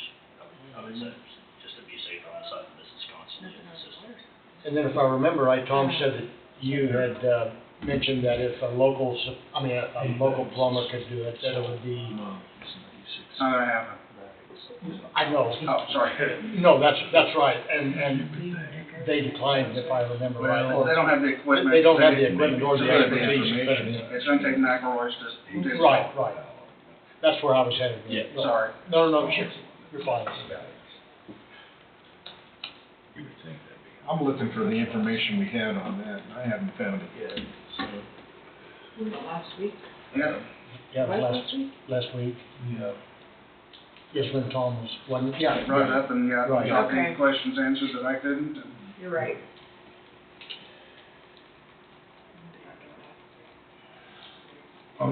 Let you guys know why I'm beating on this is the courthouse side has not had any problems like this. And I know that stuff is very temperamental and very low tolerances, but from the screens he showed, it was like there's a massive problem going on. Do you want me to go see? So that's why I'm asking you questions like absolutely. that. 'cause Sorry, I didn't bring others. We have the paperwork as far as flushing the exterior line. Yeah. And then you all, I mean, we flush the inside, we'll do it again, we flush the hydronic system, the heating and cooling. Can you coordinate with the city, maybe flush the main line coming in too? Sure we can. have you done your spring flushes yet? Not all of them, no. But we could, if we did, we could do it again. Right. Get a copy or? Just thinking out loud, is there a way to isolate where our line, I'm sure there's shut off somewhere down the line, I don't know how much it would pick up, but we could blow back from our backflow preventer if need be, blow it back. So we've got valves on both sides of the meter. And I think, Right. and I think We we had to, we can also, unbolt the meter and blow it up. Yeah, you there did. too. I think you've also got one of your own on There should be right off the main. off the main, Yeah. and then there should be one in the building. Correct. Yes. Inside. Yes. So we could isolate. We could isolate it. Yeah. Cole, say that again. We could isolate the section outside from the main to the building and get it blown out again as well. Okay, all right. Just take a little coordination. It can be done. Yeah. I'd suggest we put this on at the end. Right, that's what I was gonna suggest, either we do a motion on this at the end of the meeting or next week until we get the information we need to where we can make a proper motion. So I am not seeing it in my stuff. Put it that way. The other side of this, and I'm not sure if Tom talked to you about it previously, but I remember on a sewer in Lynn County, one of the issues with the water system and why it has to be so intricate involves the sheriff at the time was spending a lot of time in federal court dealing with legal issues, and some of those legal issues at times tied to not knowing how much water, the challenge to the amount of water that was being deployed to an individual cell for an individual inmate. So this system has to be intricate for that reason, so those numbers can be provided if needed to Shut off water, the Yeah. cell. Right. You can only flush so many times, the whole water management system, it's, Is it going to be tied into both hot and cold water? yes. Will there be any health concerns on that? So we'll have, the water heaters will stay up and there'll be storage tanks still and everything, so.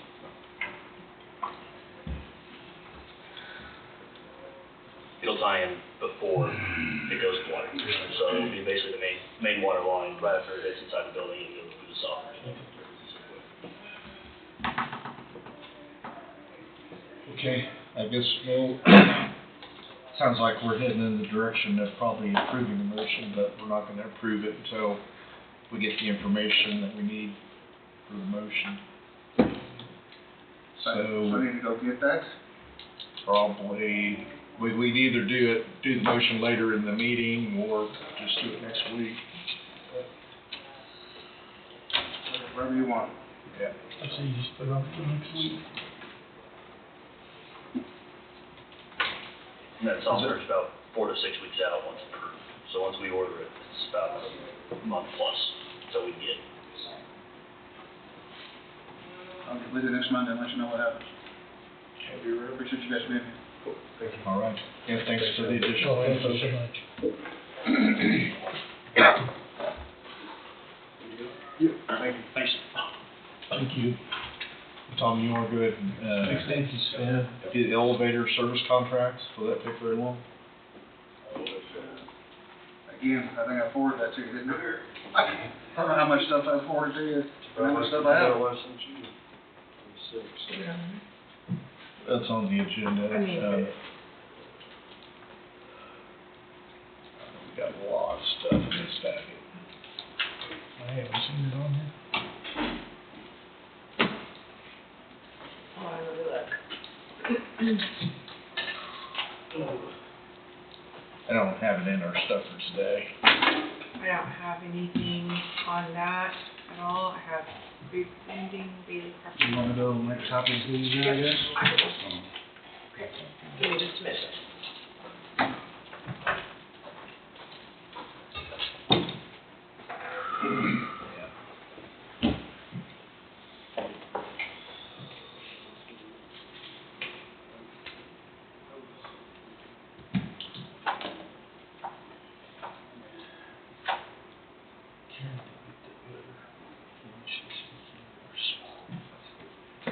Can she send it to you electronically? I know you said that you talked to a couple of Sure. people about that. You got to do it. Yeah, I know. Mike, it was due to the 4-inch, press guns, the equipment really that I don't think anybody had. And one of those press mattresses is $3,000 to $4,000, I think. Pretty uncommon here in town. It's a 4-inch copper design. Oh, it is? Okay. That alone, that's what drives most of the price up. I think it's, Surprised someone well, a hasn't month dug that ago, up a yet. stick of 4-inch copper was Surprised someone hasn't dug $2,500. that up yet. Right. Yeah, a stick of 4-inch copper a couple months ago was $2,500 a piece.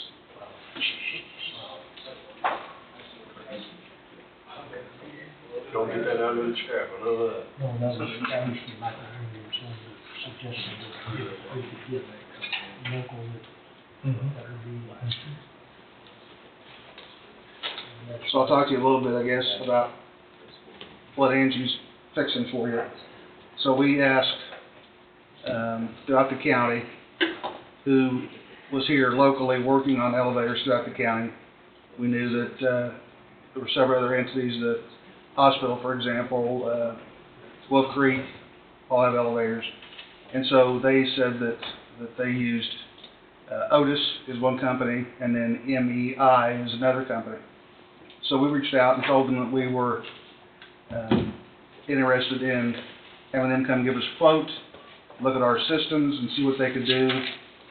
We've just not been happy with our current vendor. And luckily we're still on warranty, so it's not like we're getting charged a bunch of stuff. But anyway, so we reached out to them, asked them to meet us on a day and times, scheduled times. And one company, Otis, called us by phone. They told us what they could do for us, asked us about our elevators, and then they gave us a quote, and you'll see that quote. MEI is another company that we asked to be here. They showed up with a service manager and their financial director, a woman, and they actually went and looked at all the elevators, looked at the parts, wrote down part numbers, wrote down model numbers, so they could make sure that they could service these elevators and our new elevators And, we asked a lot of questions, they had a lot of answers. And that was the MEI. So we were really impressed with them actually showing up and wanting to see personally our elevators. They walked around, looked at them, Barb took them around, and they said they had no problem working on either set of elevators. They said the elevators in this building are getting old, and parts are getting hard to come by, but they can work on the elevators. They told us that they specified or had specialty work in both sets of elevators. So that being said, they gave us a quote. Can you start with the column at the other? Thank you. I gotta get these sorted real quick, cause Yeah, there's actually 3 in there. Sorry. it's alright. Should have did this ahead of time. I thought I forwarded it to you. But... Alright. So, I'll talk about the Otis contract is for 5 years. I didn't like that, but that's what it is. And it's $7,500 annually. And that is for all 4 elevators.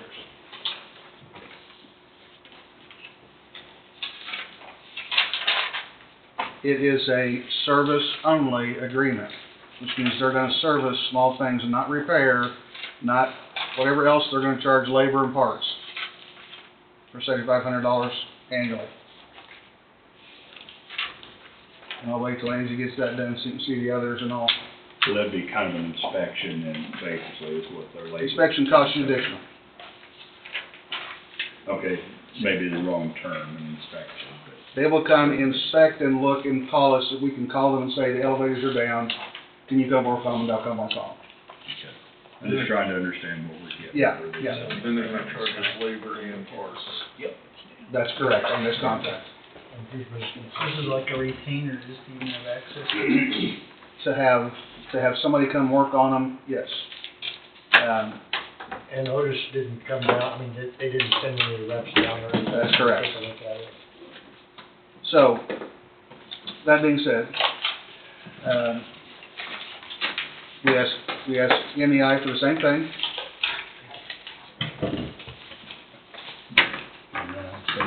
No, I just missed it. She's got the gold, she got it. That thing never fails. And. I'll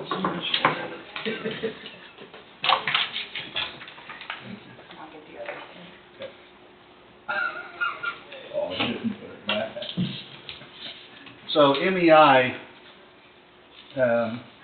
they have different levels, I guess, is the best way to put it. They will do our inspections required by the state. They will check the telephone lines going to them that are required by the state. And that's in the contract, that's not extra. We were kind of impressed. Yeah. MEI is the company. That's also all 4 elevators. That's correct. Both these are for all 4 elevators.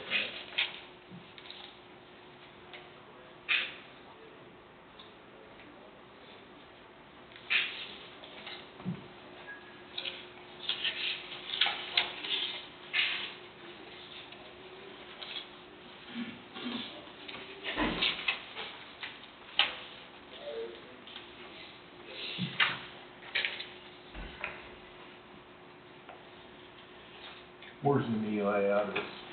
They out of Wichita too? Well, they have an office in Kansas City, a headquarters in Kansas City, but they're truthfully out of Michigan or... But would be serviced out of Kansas City. That's correct. We asked those questions and how many people did they have locally text to work? And she said they had Bluetooth. They work in Wichita, Topeka, Kansas City, all over. They said that... So, one of the issues we had with our current folks is it took them 10 days to come work on an elevator when it was down. And of course we asked both these companies, how long it would take to get a service charge. And Otis was going to find out how many techs they had in the area and would get back to us, and they never have. MEI has people here and said, well, it's going to be a lot less than 10 days, sir. That they would tell us if we made a phone call in the afternoon, if they had somebody, maybe an employee working, they could be here that day. If not, it'd be the following morning. So they're telling us, 12 to 24 hours to have somebody here to work on. That's all you can expect. Absolutely, yeah, absolutely. Now, they'll come down at 9 o'clock at night and charge us the $995 an hour like they tried to do when our elevators went down on our Opening day. opening day, yeah. But, those prices are in the contract, you can see all those prices. It's my recommendation that we go with MEI. The cost is what I'll show you, if you can see on there, I don't have mine in front of me. So one of those costs are, I'd have to see in front of me. I don't remember what the cost was on the original. We just have a. Oh, you don't have, I'm sorry. We don't have any. Oh, okay. She's working on it. Okay, sorry, I thought she gave you both of them.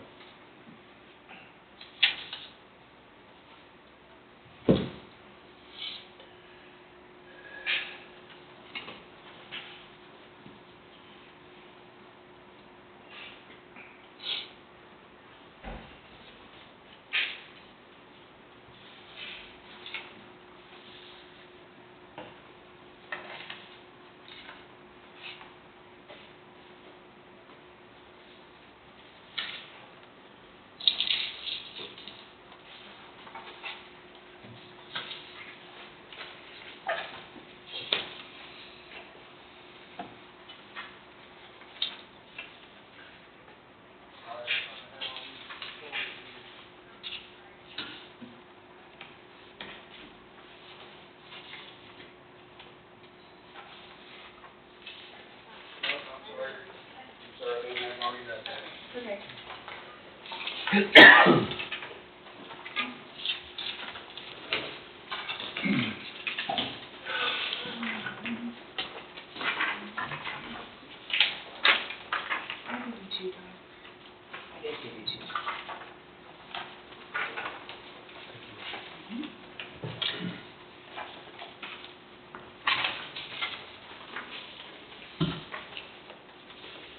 So they gave us, what you're seeing, the first thing here is $24.95 for the old courthouse elevators. That's what their bid is per year. Thank you. They gave it to us in two separate parts because it's two separate buildings, and then the elevators, of course, are older elevators.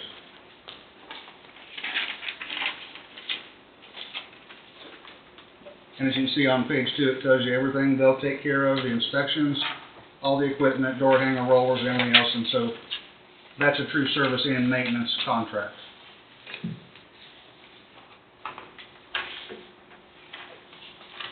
Then if you go to the new building, there's two, so you only have one choice for this building, and that's the $24.95. For the old, For this building right here, for the two old elevators here, it's $24.95 a year. So if you go then to the new building, let's say, there are two quotes for it. There's one quote for $4,550. And what that does is that covers your basic maintenance. On page 2 it shows you the small list of things that they can do.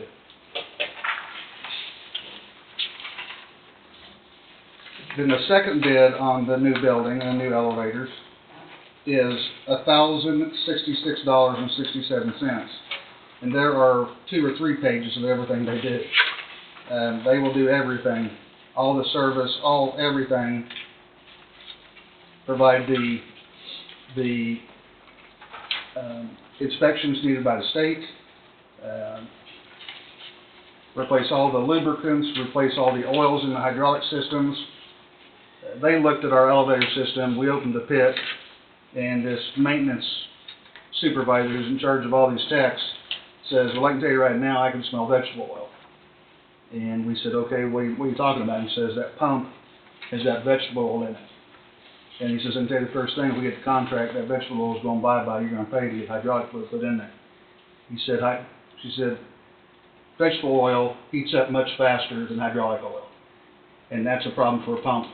He said, we don't run any vegetable oil in any of our systems. So I'm just telling you up front, we're going to put hydraulic oil in there. It should be in there, not just, I said, well, why do they do that? He said, it's a lot cheaper. So for $1,000 plus the $24.95, you're talking, about $1,300. Is that much more expensive, obviously, than the 7,500, absolutely. But my argument is, I think that MEI is a better company and will give us a better product for the price. Bigger bang for the buck.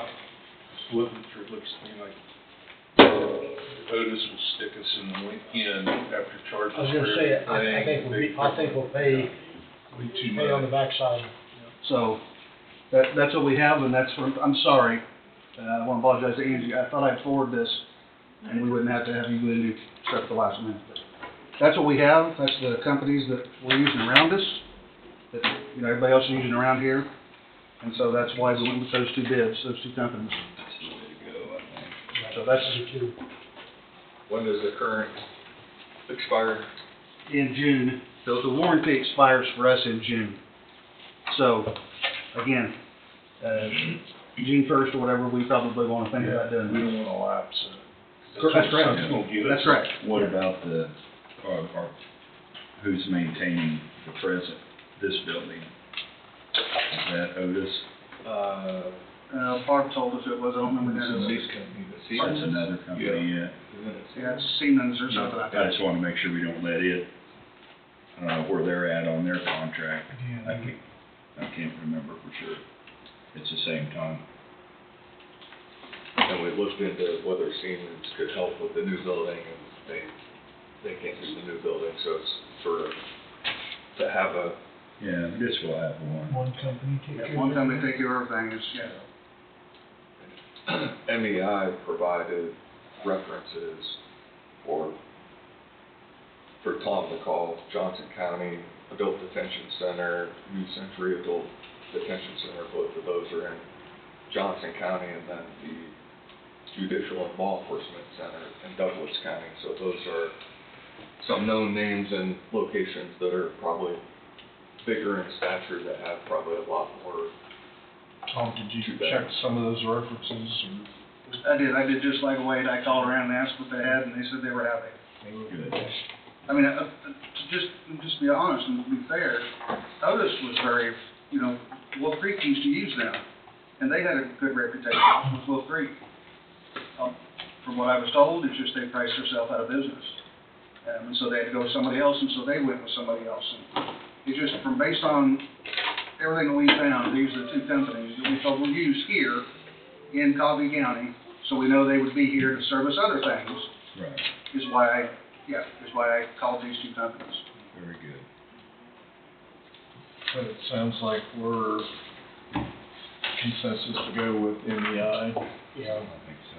So do we need to, we talked about the present elevator and everything, do we need to research and see what the contract is on that then? I'm sorry, say that again? The present contract on the courthouse elevators. Yeah, I don't know what that is. I mean, if we go with the same company and try to get all 4 elevators on that, I mean, do we need to do just a little more research and then? We just probably need to double check so we don't overlap. But you said June on the, On the new court, the new. So we can try to do a little investigation and then come back, approve something next week. Yeah, if you wanna put me on the agenda, you already got me on there for the water softener, I guess. Yeah.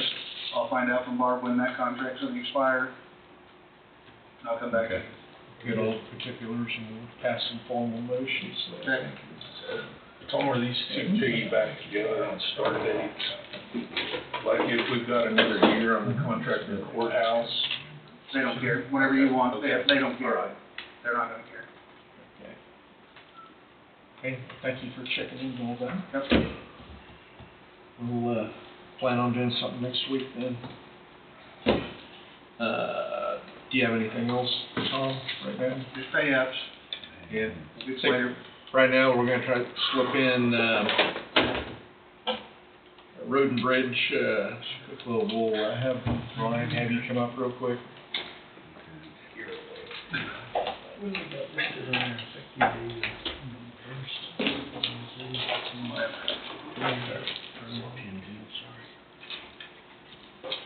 We're obviously passing. All right, good morning.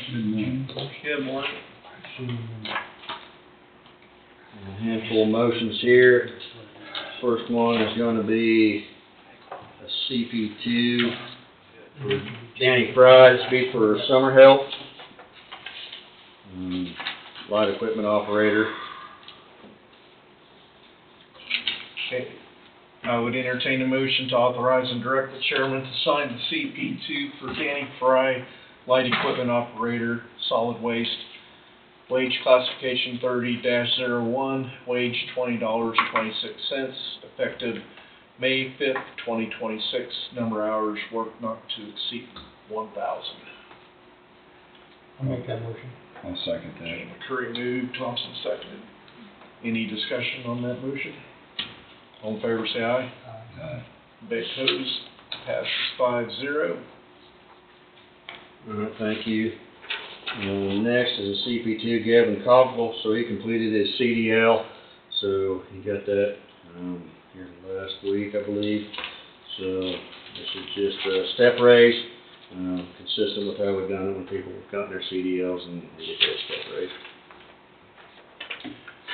Okay, entertain a motion to authorize and direct the chairman to sign the CP2 for Gavin Conkle, Highway Department, light equipment operator, step change from wage classification 30-03 to 30-04, from wage $21.33 to $21.86, effective April 29, 2026.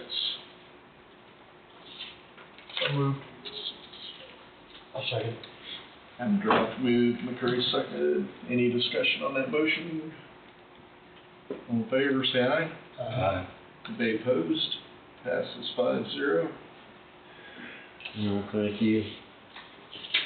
And then we got another CP2. This is for Rusty Drake. So we filled the foreman's position with Dylan Wanzer, and then had an opening to fill the leadman's position on that crew. And so Rusty Drake was already working on that crew. So this will be the promotion going from equipment operator up to leadman's operator, classification change, and so this will be the bump that goes with that within the 8%. So what crew is that? It's the Assistance Fleet, which is our dirt crew. So basically they're the ones out there doing a lot of maintenance, replacement of the crossroad culverts, entrance, ditch work. Okay, thank you. Yep. Okay, I would entertain a motion to authorize and direct the chairman to sign the CP2 for Rusty Drake, crew leader, highway. Promotion from wage classification 35-06 to 40-06, from wage $24.29 to $26.08, effective May 4th, 2026. I'll move. I'll second. Thompson moved, Peterson seconded. Any further discussion? All in favor, say aye. Aye. Anybody opposed? Passes 5-0. Thank you. And next is a motion advertise to hire equipment operator. So that would be for Rusty Drake's position. He's moving up, and vacant position we have to fill. Yeah, those stairs are. Okay, I would move based upon the recommendation of the road and bridge superintendent to advertise and hire one equipment operator. This request will fill a current vacant position within the department due to promotion. Okay, I moved, Parker seconded. Any discussion? All in favor, say aye. Aye. Anybody opposed? Passes 5-0. Thank you.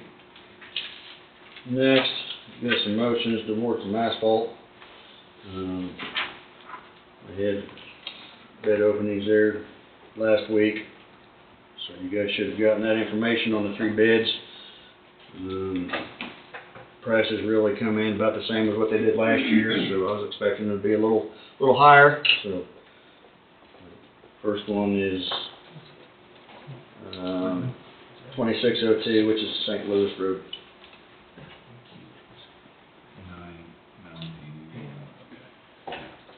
Okay, I would entertain a motion that the bid received April 29th, 2026 by APAC Kansas Incorporated Shears Division, Emporia, Kansas, in the amount of $973,218.40 for hot mix asphalt It's HMA, Project A 2602-C, funds to be paid from the general fund public works asphalt line item.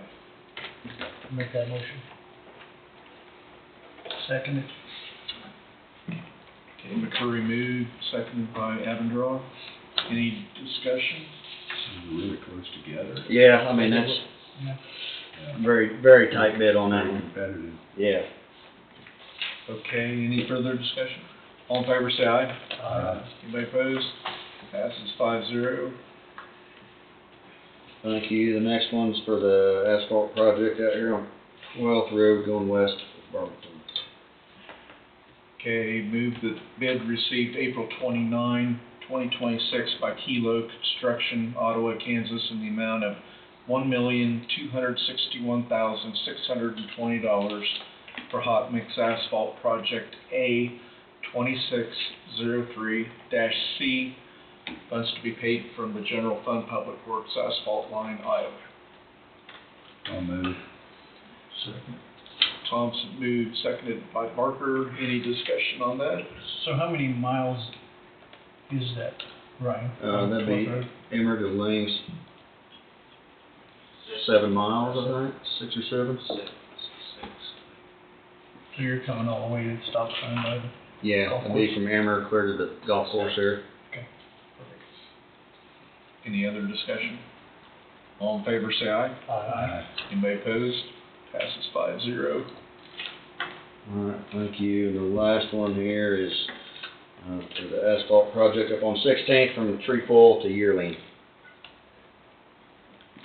And entertain a motion that the bid received April 29th, 2026 by Kilo Construction, Ottawa, Kansas, in the amount of $702,124.95. There we go.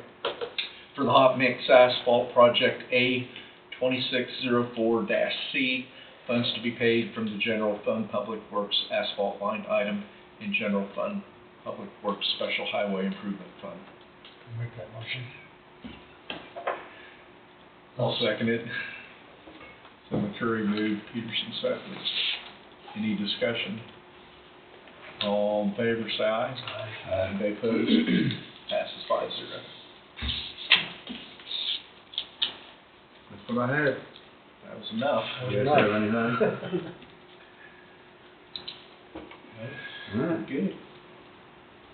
Well, thank you very much. Yeah, appreciate it. Thank you. Have a good week. Adam, what do you have for us? I just have one motion and one quick update.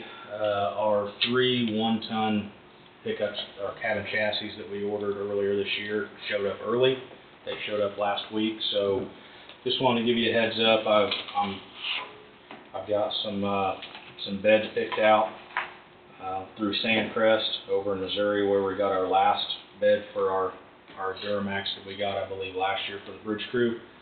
So just wanted to give you an update on that situation. I wasn't planning on those trucks showing up until next month, but they got here early. Other than that, I just had a motion for excavator bids. Okay. What kind of excavator are you looking for?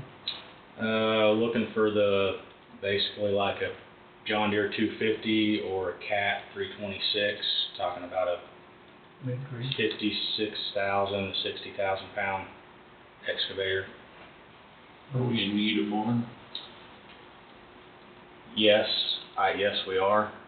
We have 3 current excavators that are working every day, and when we have specific projects going on, like the bridge crew doing bridge maintenance and placing large rock to fix berm erosion underneath structures, they need their excavator on site at the bridge, and we need a way of sorting and picking our large rock out here at the landfill to load into trucks to haul to them. And then there's also situations where an extra excavator could be used, whether it would be me out running it or Clinton Souter. and then just a multitude of uses we needed, you know, for landfill purposes. But this one will replace the bridge cruise excavator, and the bridge cruise excavator will be used at the landfill for those purposes. So that's getting rid of that. Yeah. So that would mainly, is that for covering, or what's it get used for at the landfill? Well, like I said, for highway department use, it's used for, like I said, just loading big shot rock. We have big piles of concrete and rock out there. But as far as landfill stuff, I know Ryan and I talked about it. You know, we load cover dirt with it. You know, we often have to bury stuff in the landfill that comes in that needs to be buried. And just when we have to do stuff like that, we have to shut a crew down and take your excavator out there and yeah, basically takes away from our other stuff we're doing. Any other questions for Adam? I would entertain a motion to approve Road and Bridge Supervisor's request to solicit formal bids for one hydraulic excavator, funds to be paid from the General Fund Public Works Special Bridge Equipment line. I'll make that motion. I'll second it. Curry moved and Thompson second. Do we have any further discussion? All in favor say aye. Aye. Anybody opposed? Passes 5-0. All right, thank On you. the, utility beds, what's wrong with the old utility beds? They are basically rusted to nothing. Todd, that's one reason I went with this Legend X brand that I found a couple years ago when we started focusing on buying our trailers from them. They can be repaired? Not without probably a total rebuild, which the cost of materials right now, I would hate to guess what that would cost to do a refurb, but I could find out.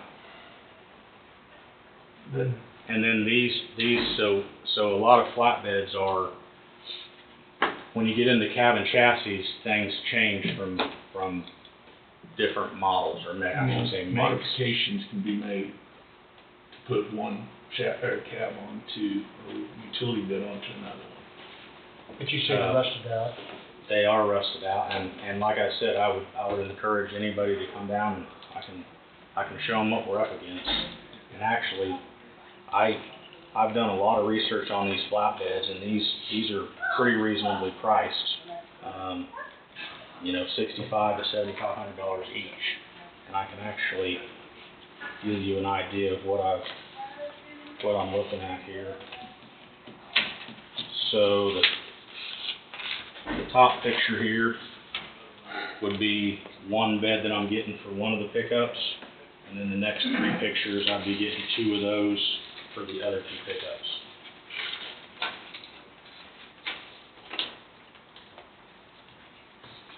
One of them's just a standard skirted flatbed, and the other one's kind of a mid-utility style bed.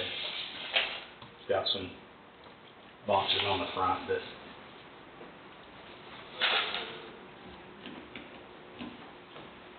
and those beds are fully powder coated, 100% coverage, top, bottom, everything is powder coated.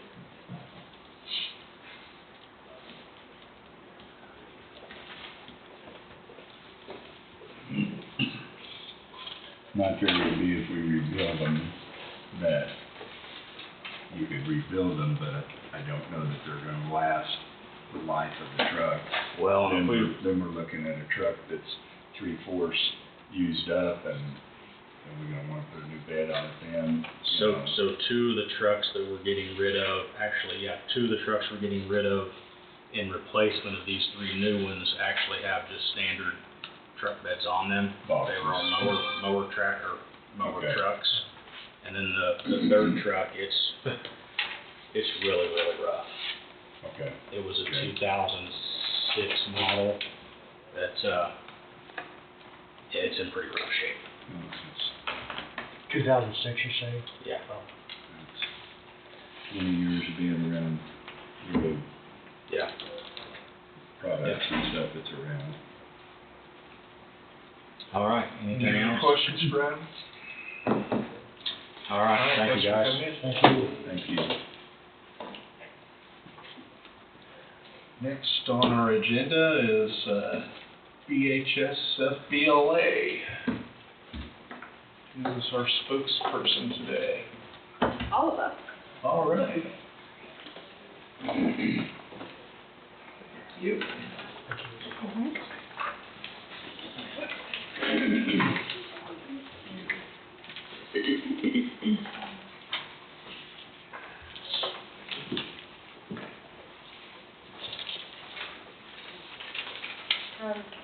We are Burlington SBLA, and we would like to offer a little bit of a sponsorship proposal for you guys.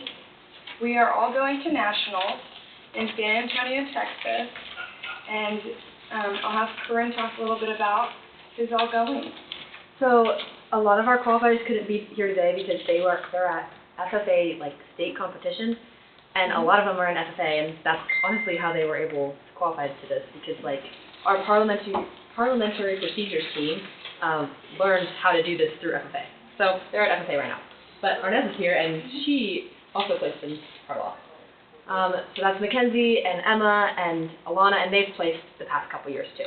And I think 3 times state champs? Yes. Yep. Oh, and they were the state champ for SBLA. Oh yeah, they're really good at it. And Arnez is too. Saw some of them last week. Yeah. I'm Corinne Bolin. I have been in FBLA for 3 years. This is my first nationals trip, but I've qualified another time. Me, Arnez, and Avery Zimmerman, who's at PT this morning for her torn meniscus. But she and I and Arnez placed first in graphic design, and that was actually a really cool event for us because they asked us to find someone local and redesign their logo. So we redesigned the logo of Breeze Dance Studio because me and Avery both danced there, and we went with that, which is pretty awesome. And then Brinley and JC, our little sisters, won in public service announcement, and they had to create like a video about cyberbullying. Yeah. And First in that. we had a few test placers. Arnez placed second in Intro to Parliamentary Procedures, so you have to be a sophomore or a freshman to place in that. Me and Arnez got third in website design, and we had to create like a fully functioning website about a learning hub for high schoolers, and we made it about chemistry, and it was called Adam Alley, it was the whole thing. And me, Jackson Nesson, and JC got third in community service project, and we basically had to write out like a long paper and a presentation. 16-page paper. Yeah, and do a presentation about our annual senior luncheon.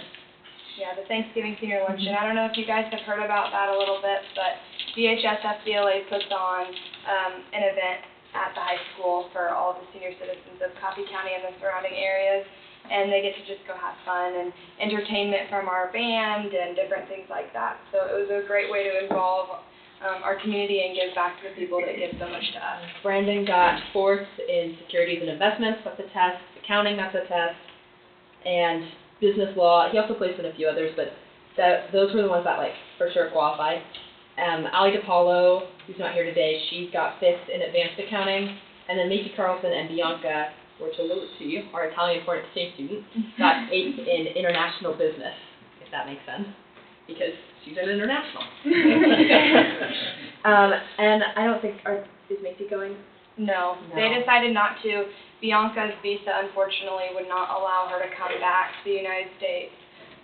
She thought it would, yeah, but it wouldn't. it didn't allow it. If it does, she would have to pay for the cost of her flight to come back, and it was just too expensive for her, and Macy didn't really want to go without Bianca. But yeah, we had lots of qualifiers. These are just the qualifying places.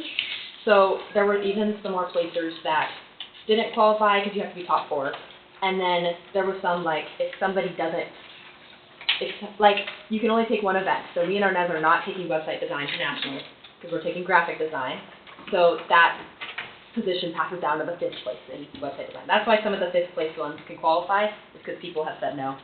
And yeah, we had a really, this is the most successful year we've had, the most national qualifiers, the most events qualified, the most champions, and we put in a lot of hard work for these events we have.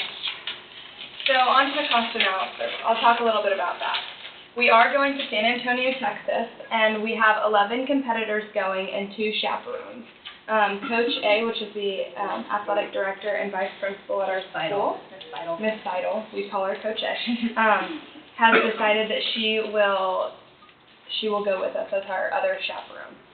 We leave June 27th and return July 3rd, and because we are in FBLA requires us to stay in certain hotels.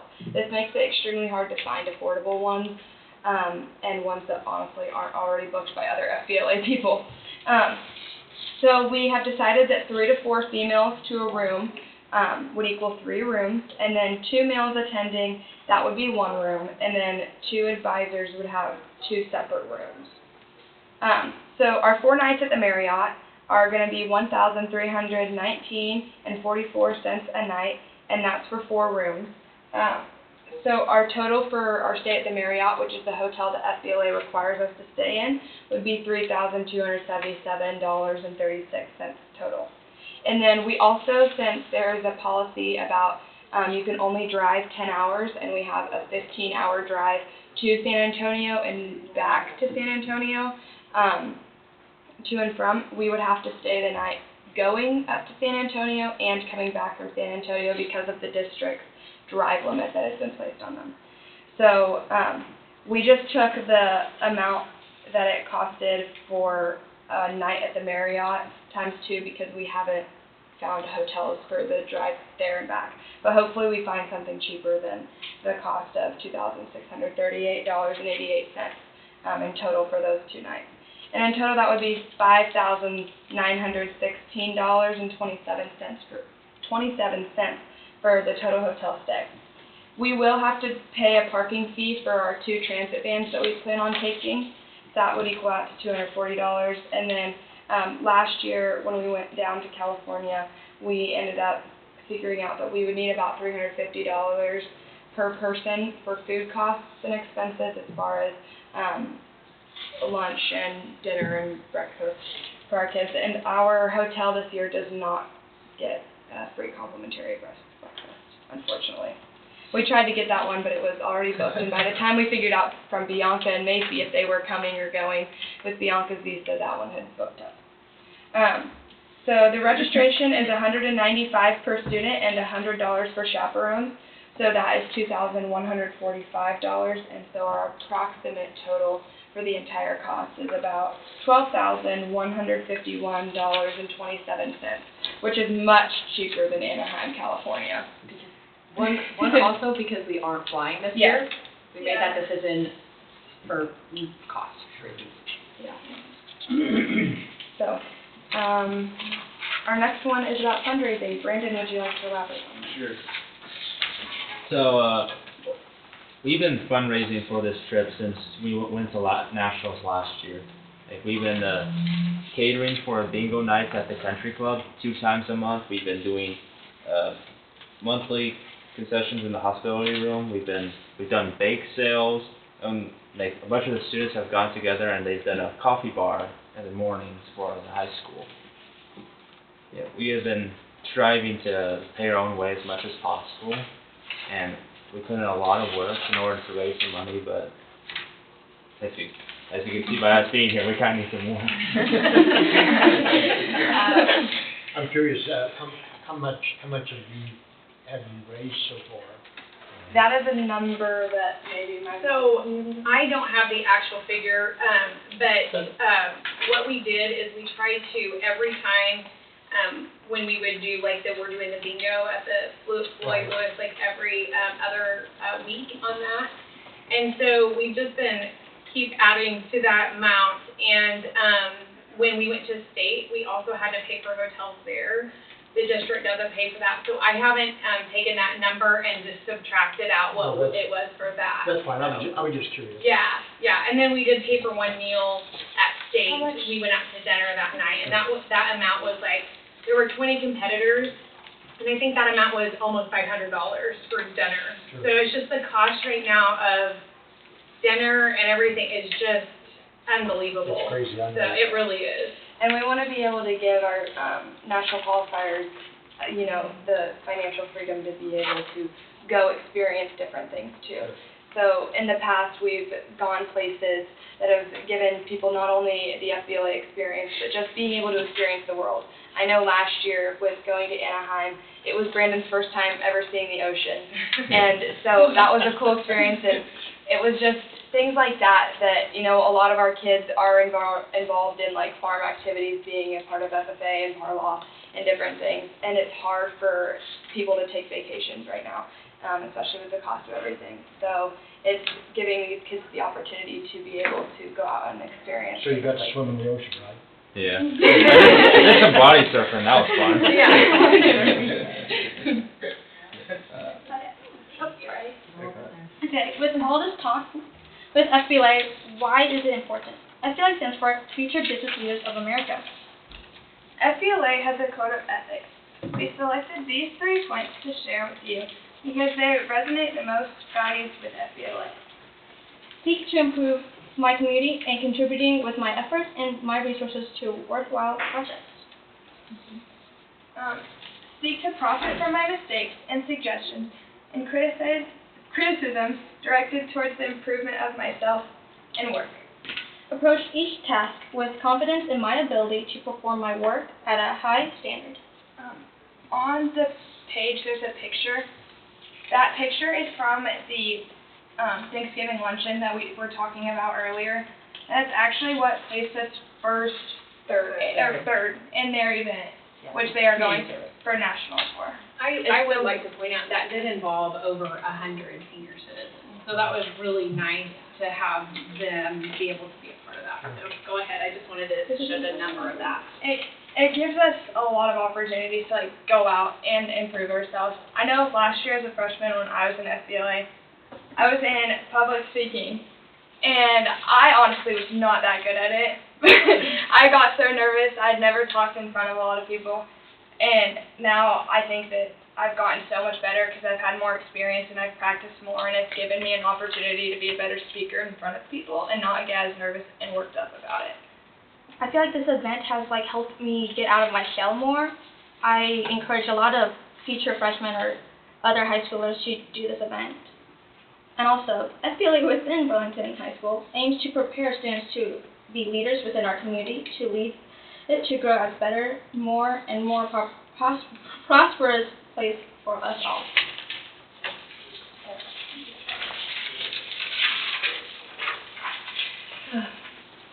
Thank you. Without a community as supportive as Coffee County, we would not be as successful. We would love to answer questions or concerns that you have at this time. Congratulations to all of you for getting to this point. Thank you. Thank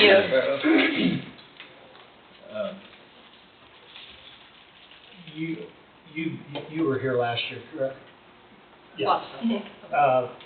And I think it was stated last year that this is part of getting you in front of people and on YouTube. And as a rule, the county doesn't use tax dollars to support something like this, but there's other means of support within that. So this is just like public speaking. I mean, I mean, it gives you a chance to do exactly what you're doing now. Yeah. And I mean, I'm in full support of what you do. I just wanted to reiterate though that Yes. that comes to our county attorney's side. This is something that I requested, I don't know, 2, maybe 3 years ago, that you come in, you let everybody else know what great things you're doing, and then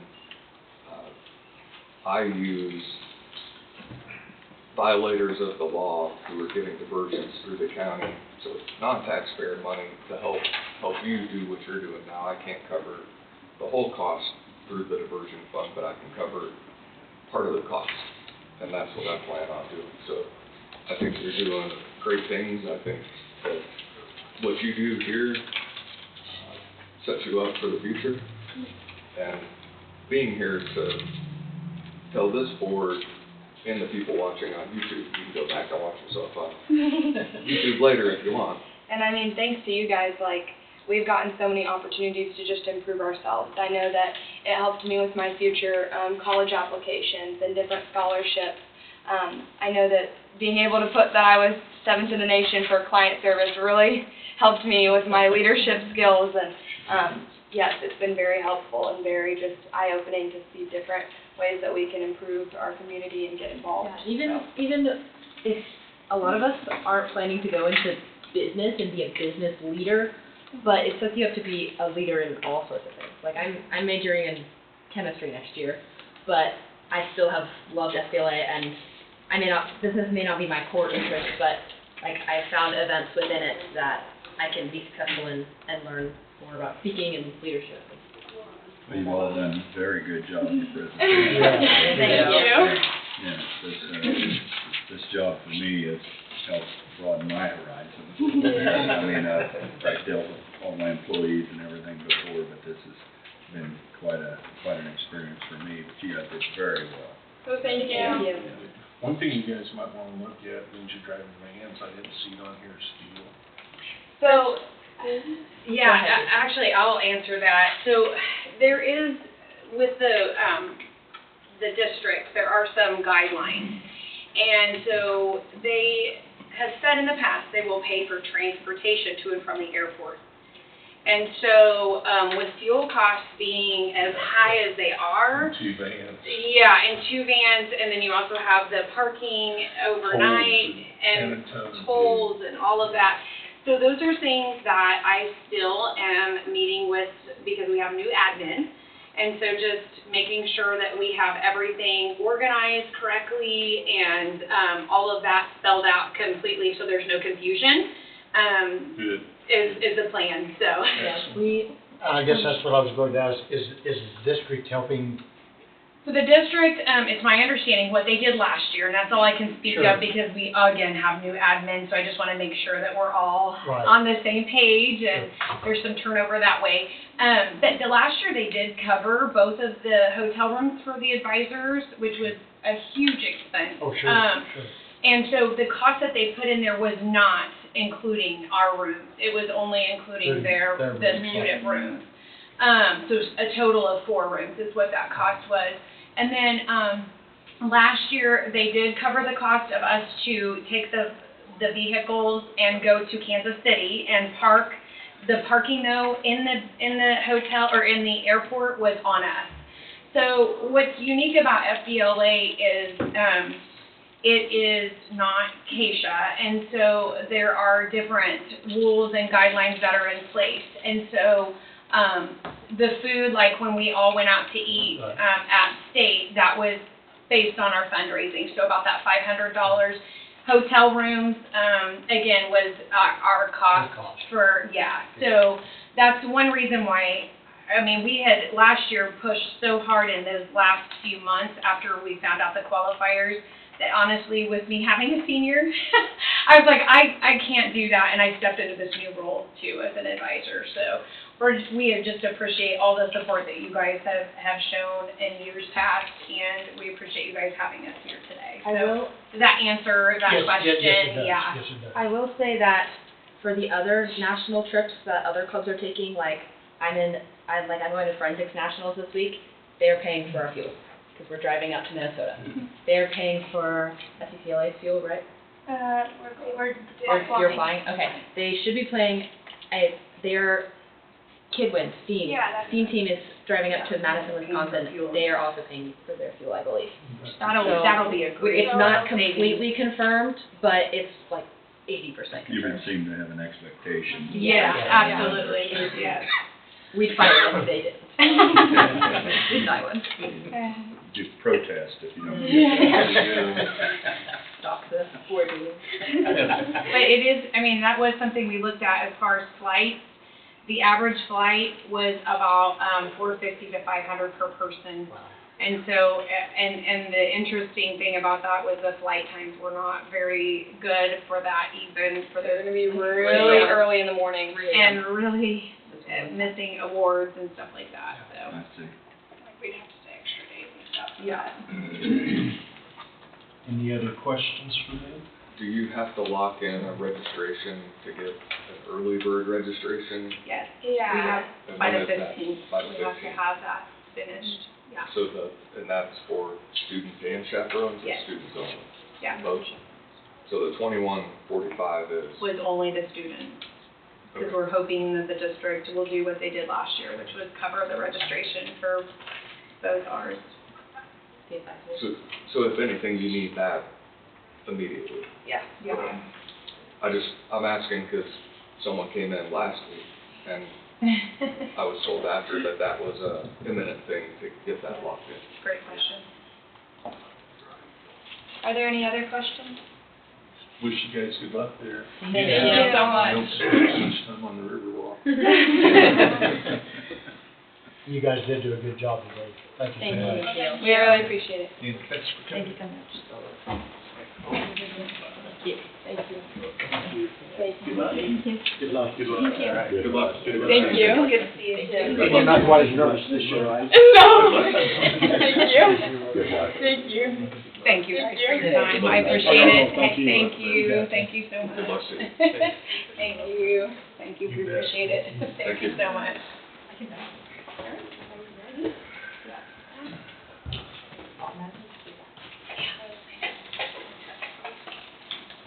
Have a good day, guys. All right. Thank you. Yeah. Morning. You're up. I'm up. Oh, Yes. okay. So we've been doing some research into getting a storm shelter out there where we're at. And there's a couple of different options. We can either go with a concrete structure or steel, and then in-ground or inside our building. And we have found a location that we think will work inside the building. But I didn't know if you guys had any other options. We got a couple of bids, one local and one from Wichita. And I don't know if there's anybody else that we could get a bid from, or if you had any other suggestions on what to look at. How big is shelters are we talking So, about? well, there's some different sizes. If we were gonna put it inside our building, we would be looking at something that was 4 foot wide and then, probably 6 to 8 foot long.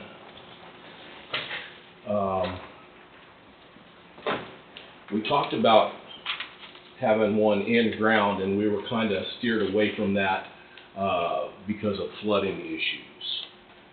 So the landfill's got one. It's kind of half in the ground, half out of the ground with a mound built up around it. That would be something that if we decided we were going to do something in ground, we'd have to look at that probably. Do the other departments all have them other than the, Well, like I said, the landfill does. I'm not sure if Road and Bridge does or not. Of course, the courthouse has got Right. the basement area. Right now, all you got is just the pit area. isn't it? Yeah. I mean, we'd have to pull the cover off the pit and I know, glide it.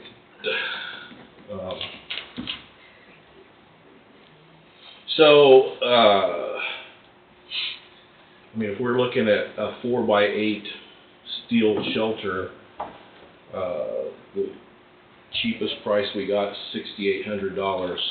Probably would need to add a epoxy coating to it because we would want to put it in our HHW room, and we've got a lot of corrosives in there, so even like paint cans and our barrels and stuff, you know, they rust pretty good. So we probably want to do the upcharge for epoxy, and I don't have a price for that. But mainly I was coming in to see if you guys had any other ideas, or just something like, you know, here's this steel shelter.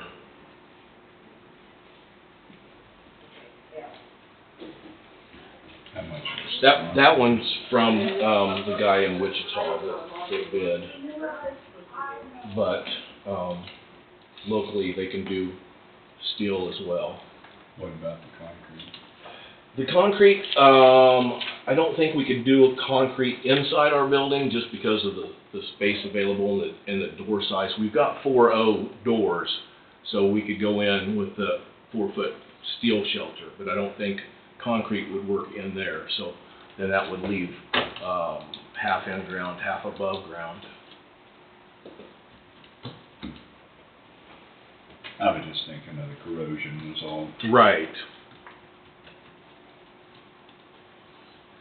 And we asked about that, and that's when we were told that epoxy coating would help with that.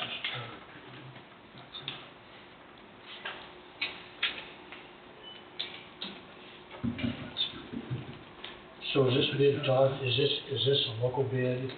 Yes, that's this 4x8 6800 would be local bid plus a $250 delivery and install. But we would need to add for an epoxy coating as well. Would your budget cover this already, or? is it We something could additional? we could swing it with our budget, yes.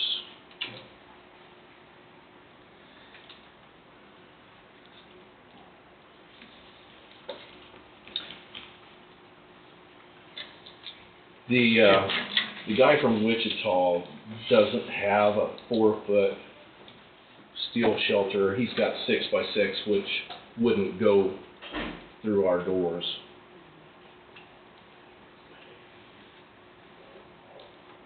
And his 6x6 is considerably higher than the 4x8. Okay. And this is adequate? Yes. For employees? Yes. Employees, and if we had any customers on site. There'll be some extra. Yeah. What kind of time frame, Todd? I mean, if it were approved, I mean, what kind of time frame are you looking at? We'd probably be out of storm season for the spring, but Right. ready for fall. Right. Todd, if I can make a comment, both of them Yes. build the size you want. So they both Okay, would go so through the door. the Wichita guy could build the size we want.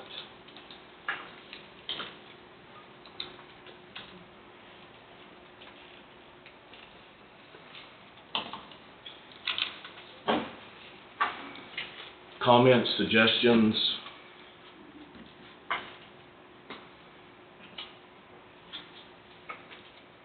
Would you like us to go back to the guy in Wichita and ask what he would build a 4x8 storm shelter for? So we're comparing apples to apples? Need to find Yeah, out. it wouldn't hurt anything, Todd. Yeah, Okay. you need to find out what your, And then throw the what your epoxy. coating's And gonna then, cost. and then All right. your coating on it. All right, we'll do some checking on that and get back with you. I take it you're comfortable with both. Yeah. Okay, All right. that's all I got. Thank you, sir. Thank you. No, thank you. Thank you. All right, pay application. Sure you don't need a break? How long is this gonna take? Doesn't have to take very long at all. Yeah, 28. Double check. You said it doesn't have to take very long at all? Pretty straightforward, All right. in my opinion. Well, If you need any explanations, you can come see it. It's looking really good over there. good. Everything's moving along pretty well, it sounds like. Yes, yes. Almost too good for some of the questions we had out there, waiting on answers. Now, we've got ceiling, they're putting in ceiling, well, they got ceiling grids in, walls are finishing up painting walls, starting on some of the ceiling tile, they're doing all their cutters right now, and, gonna have our floor guys here pretty quickly. So I didn't wanna kill a bunch of trees. I have originals here, if you wanna see them.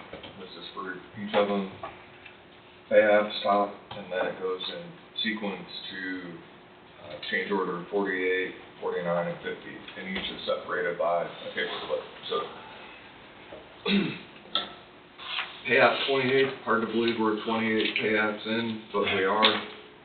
29 went into UGA last week for April. This one is for March. Yep, well, it ends April 30th. That's the period ending. Okay. So 272, 693, 62 is the total with retainage taken out. And this is the table that Cole works on and modifies. Wait, I'm gonna back you up 1 second. This one should have been for the work completed in the month of March. That is, I guess, a typo. That should be 430, or 331. 331? Okay. Yes. Well, that'll need to be changed then. It catches on the second page there, but this front page is wrong. Okay. So this is all for work completed in the month of March. So the motion will just need to reflect that. And it does, it looks like it is just that cover page. Okay, I saw that, and that's what I usually. Yeah, I caught my, yeah, that's not right. So if you remember, all the totals and everything for phase 1 are attached to this table, and then if you look, phase 2 on page 6 of 8, that's where we track for this payout. So the first one, payout number 4 for iBurger, $2,721.37. That's with retainage taken out, and the work you'll see, if I'm going too fast, let me know. For selective demolition, this pay period is $3,023.75. And Cole, that was specific to. That was for them to come back and cut the doorways into the existing courtroom, and that finished up their scope of work. And if you remember, there was a doorway cut in, but that's now going to be the secure corridor. Originally, that was going to stay the same. There was going to be a door cut in the jury room going through, and to not have potential jurors run across inmates, which happened, by the way, in a trial. The conversation occurred, and it was decided to cut a new wall to go straight into the jury room to keep that from happening. And that makes the most sense. I think they're painted back. I think that's, besides the door swing, I think it is painted back on the courtroom side. Okay, payout number 3 for IBC carpentry, $20,108.92.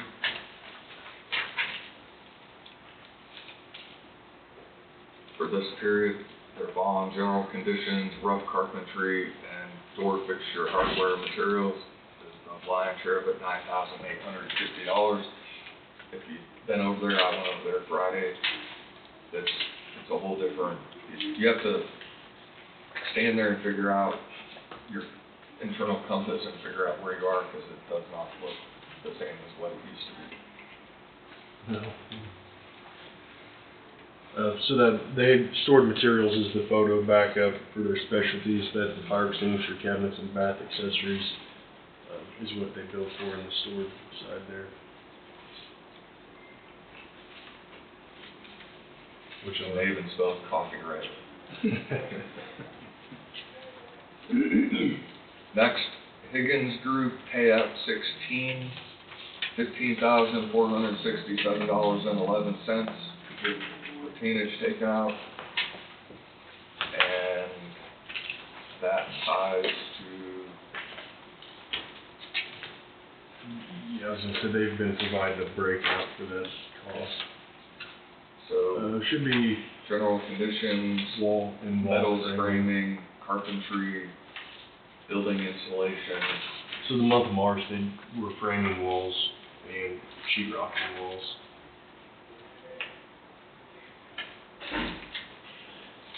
Payout 24 for Polly Jail, $6,848.98.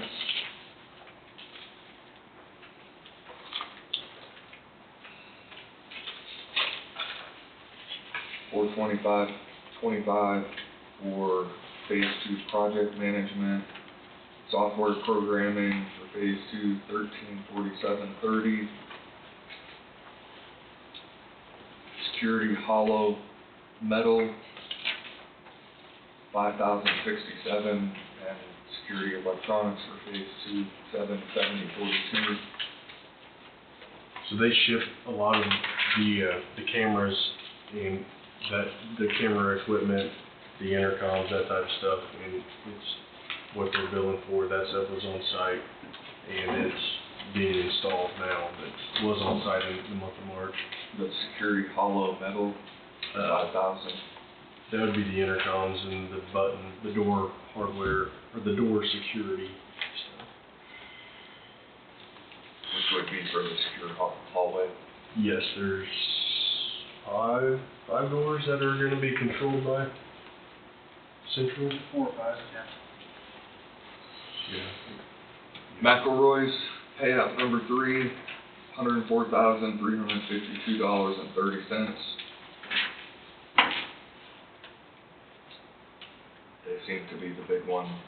Typically, your mechanical and plumbing systems, so the insulation, the pipe and duct insulation, the controls is their thermostats and the items that control your temperature, and then air side is duct equipment, split systems. There's one mini split that goes to a AV room. Sheet metal is the ductwork, material and labor, and then piping is the plumbing, which they are, as of today, they actually have all their fixtures, that toilets and everything are in.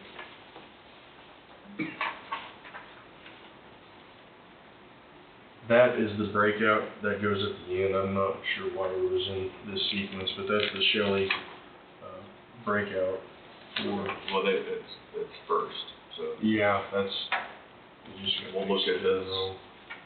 $49,576.50, and then they do things differently, and we'd asked for a breakout, so Cole gets the breakout from them, which they don't have an issue with, but. In the for the future ones, they've left it on and just added month by month, so for April, they have 2 columns, just for your reference or knowledge, but they are showing they billed for 4 line items on their schedule values for the month of March, their gear and equipment, and light fixtures, and then wiring, material, and labor, or all labor.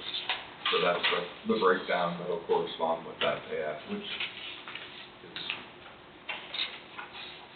is appreciated. This is the one that was originally tied to a change order, right? Correct. Since our phase 2 was carried as a change order from you all in addition to our contract, we then in turn wrote sub-change orders to everyone, and that's why some of them are billing it as a single change order line. Any questions about this payout? Again, you all are more than welcome. I encourage you to come see it, because it has changed a lot, which is good. Good change. Probably changed a lot in the last week and a half. Yes, I know. I've been back and forth more just with the smaller project and coming in weekly. I skipped a week 2 weeks ago, and coming in that last week was pretty eye-opening. You guys have been staying busy, it looks like.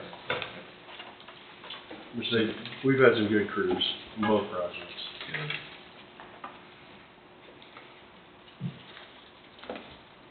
So there's a motion, and it should be in your system, it just needs the period ending change from 4/30/26 to 3/31/26.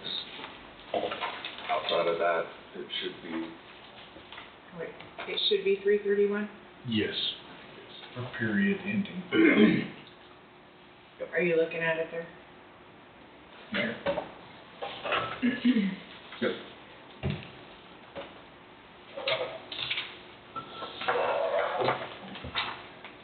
And then I'll just need to change that Okay.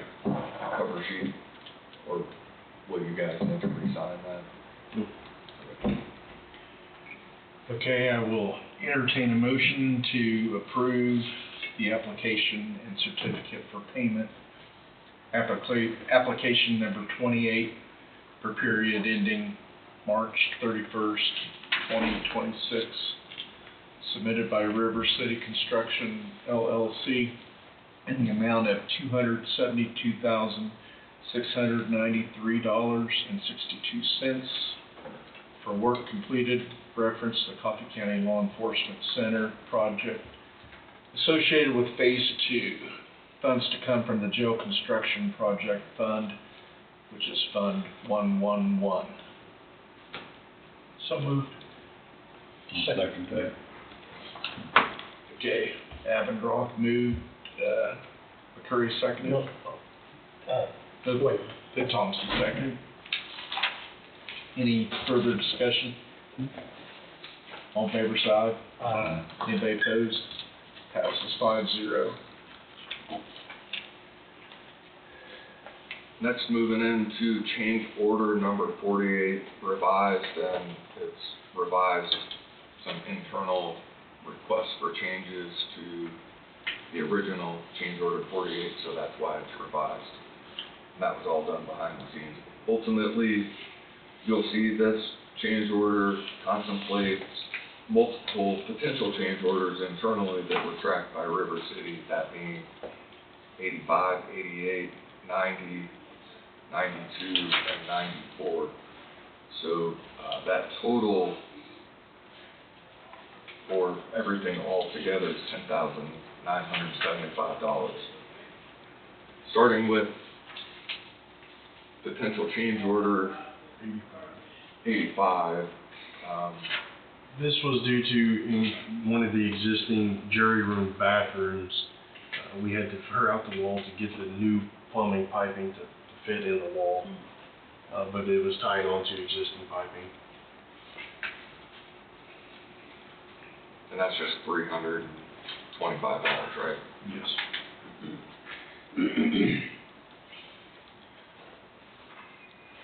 And all the stuff that I'm moving through, you can tell me to stop. It's the, what I call the show your work section of the payout. And which, I was looking forward in the mo, is that it part of our motions yet? It's change order 48 revised. And if you wanna hand this around so you have it in a paper form.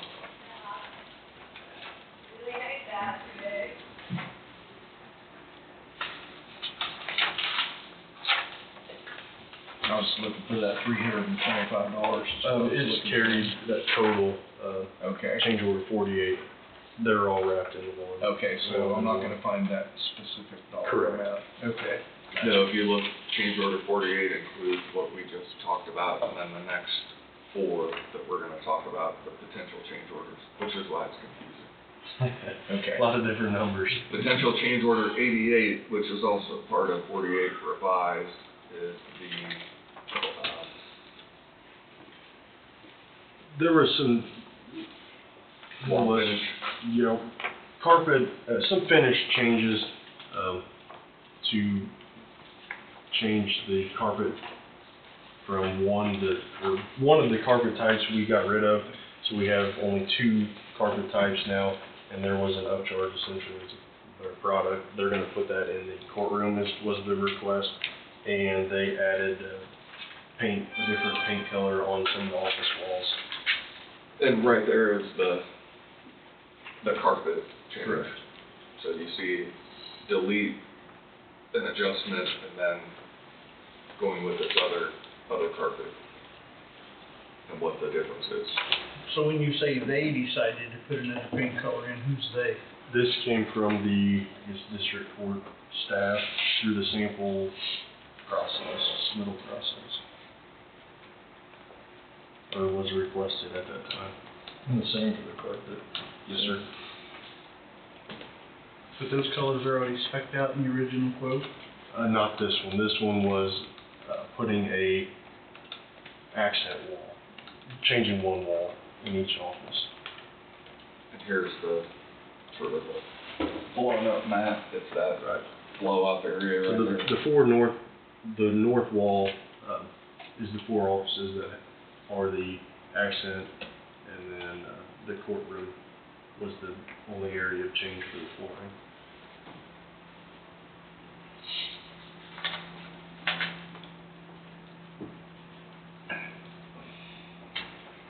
Change order 90, security changes, adding 3 security cameras. Is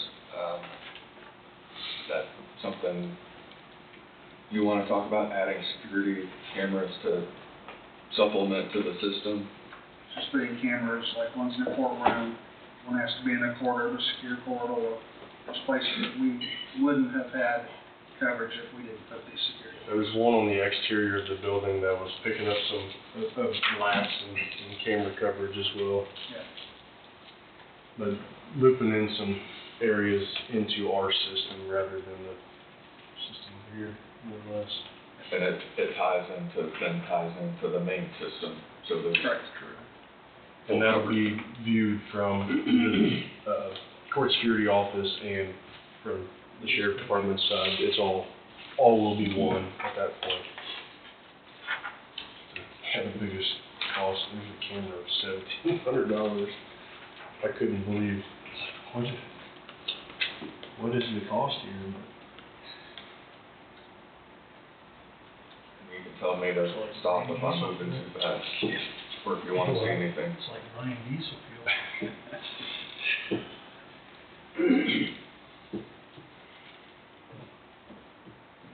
A lot of this is diagrams. Yeah, that is when they revised their drawings to show those new camera locations is what they provided there.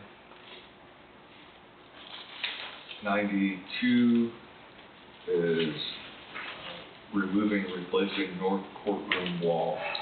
That was the old wall in the sheriff's department, that lobby as you walk in, and the one that would have went to Angie's office. Those walls, when we took that divider wall out, were 2 different wall thicknesses, and to get them to match up to be one wall, we tore out a 10 by 10 or small section and just put new back. Because it was had a little jog in it. Yeah.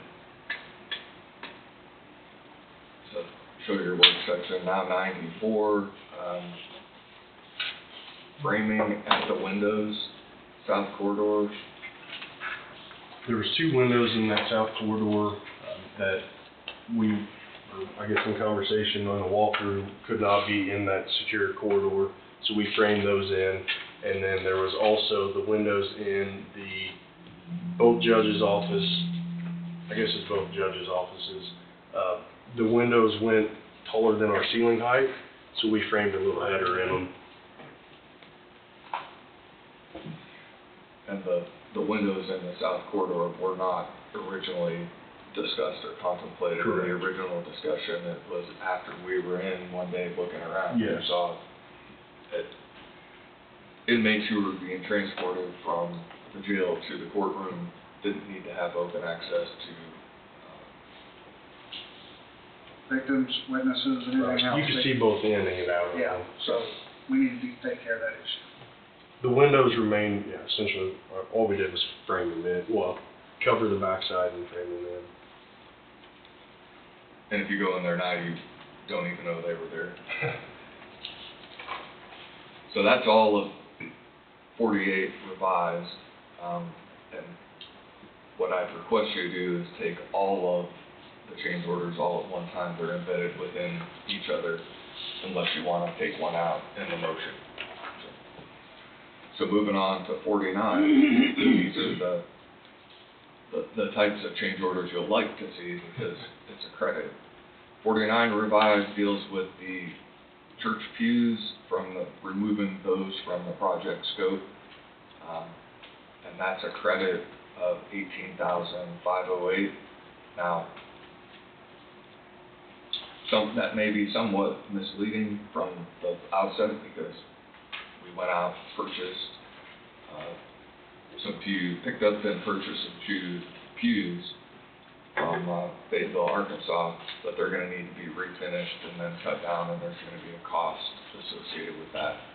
But I think will be much better in cost than having them built from scratch and put in work. Just FYI. So that's what that is. There's still a cost that's associated with it. Essentially, a cancellation fee, and they did have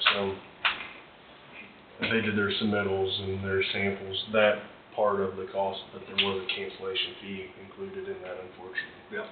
I mean, we looked every way we could to try to get around it, but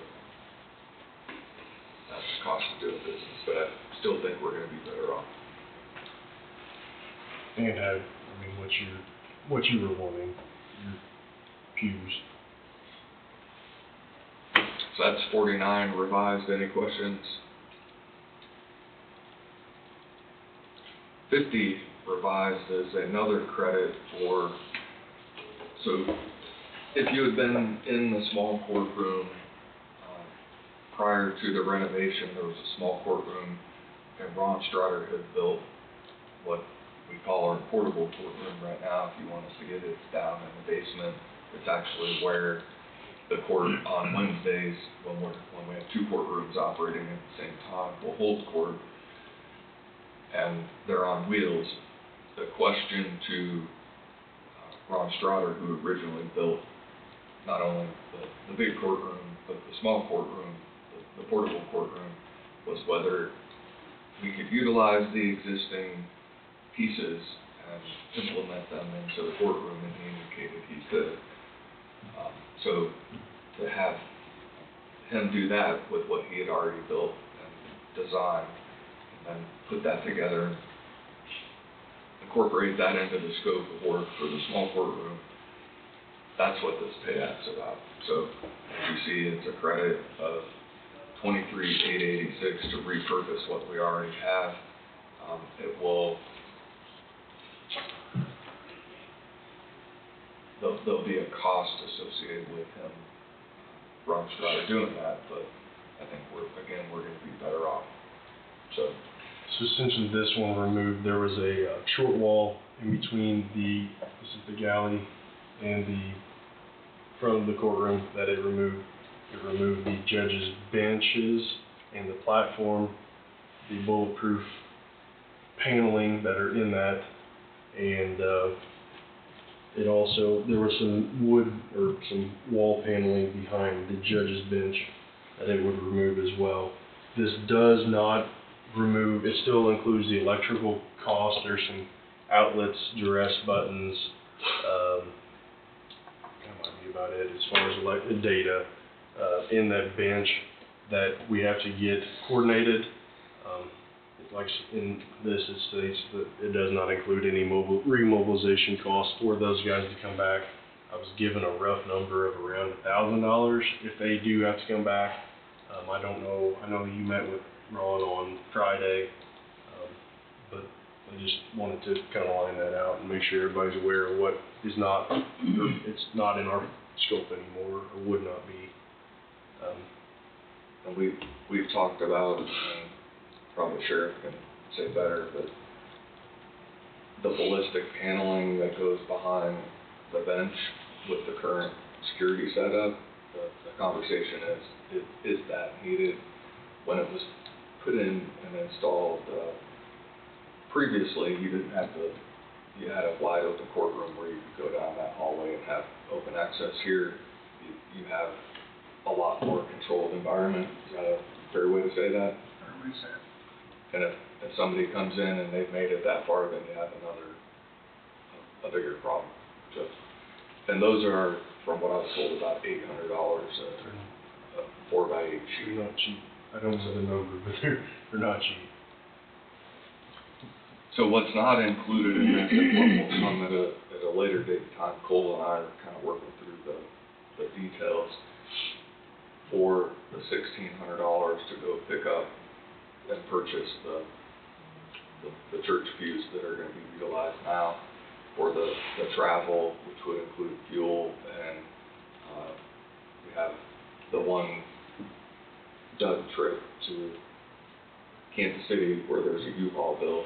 We're gonna have to work out, and that will be something that will somehow get pulled from this, but from a billing perspective, you may see the bills that have to be paid, so they're not late, and then we'll work on the adjustment on the back end.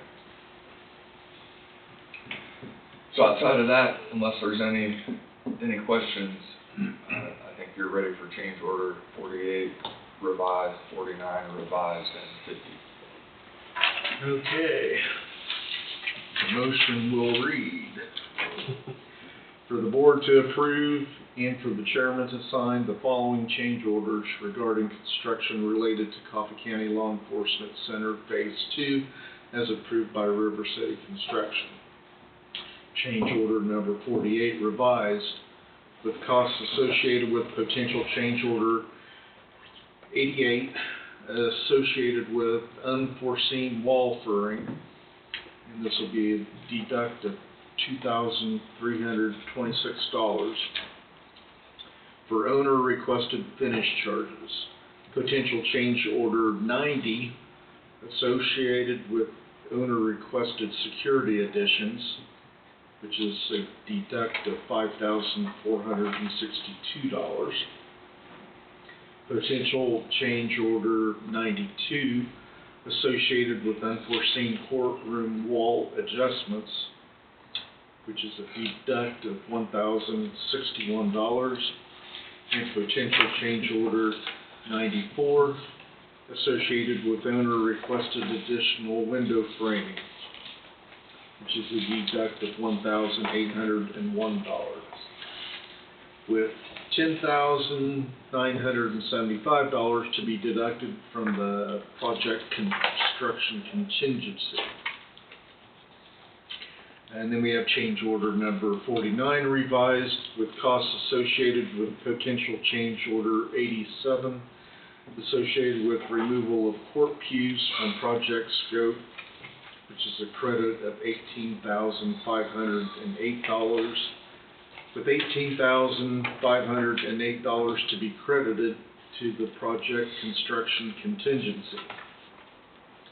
And finally, we have change order number 50, with costs associated with the potential change order 91, associated with removal of judge's bench, including associated platform and surrounding walls, gallery wall, and laminate accent wall from project scope.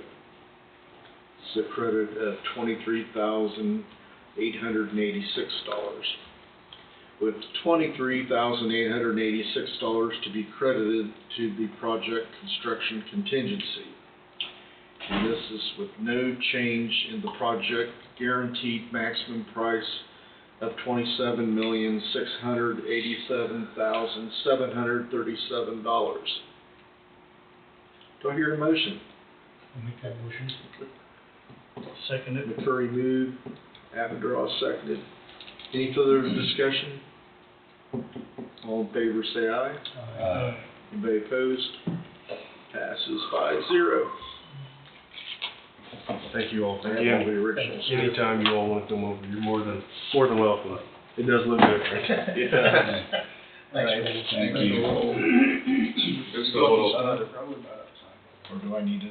you'll need to sign them, then give them to Angie, then Angie will email them to Cole. Just an asterisk on what you just did, the 27 million, whatever it is, that's tied to those change orders. Keep in mind, there's a 29 million, just under 30 million for the total project. This, what you just did, only includes the construction side of the project, in case someone's keeping track at home, and like, wait a minute, I thought they said it was just under 30 million. The additional amount covers FF&E and the architect fees, which is also embedded within the project, but not tied to what we're doing right now. Okay. Anybody need a break? I'm ready to move forward. Okay, guess we'll move forward with the Planning and Zoning Administrator. Good morning, Phil. Morning. Good morning. We'll try to get you into the morning.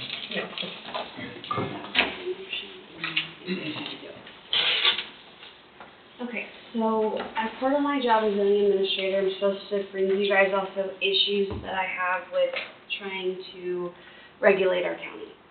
So 2 big topics have come up in other counties recently surrounding us and our neighbors to the west, which happen to be data centers and battery energy storage systems. Planning board and I were looking at regulations for these prior to adopting the new ones we adopted in March. They decided to put those on the back burner because they felt the comprehensive plan was more of an issue that we needed to handle now. Well, these topics are now coming to our door rapidly now. So what I'm doing today is asking your guys' advice and opinions on how you'd like to move forward with it.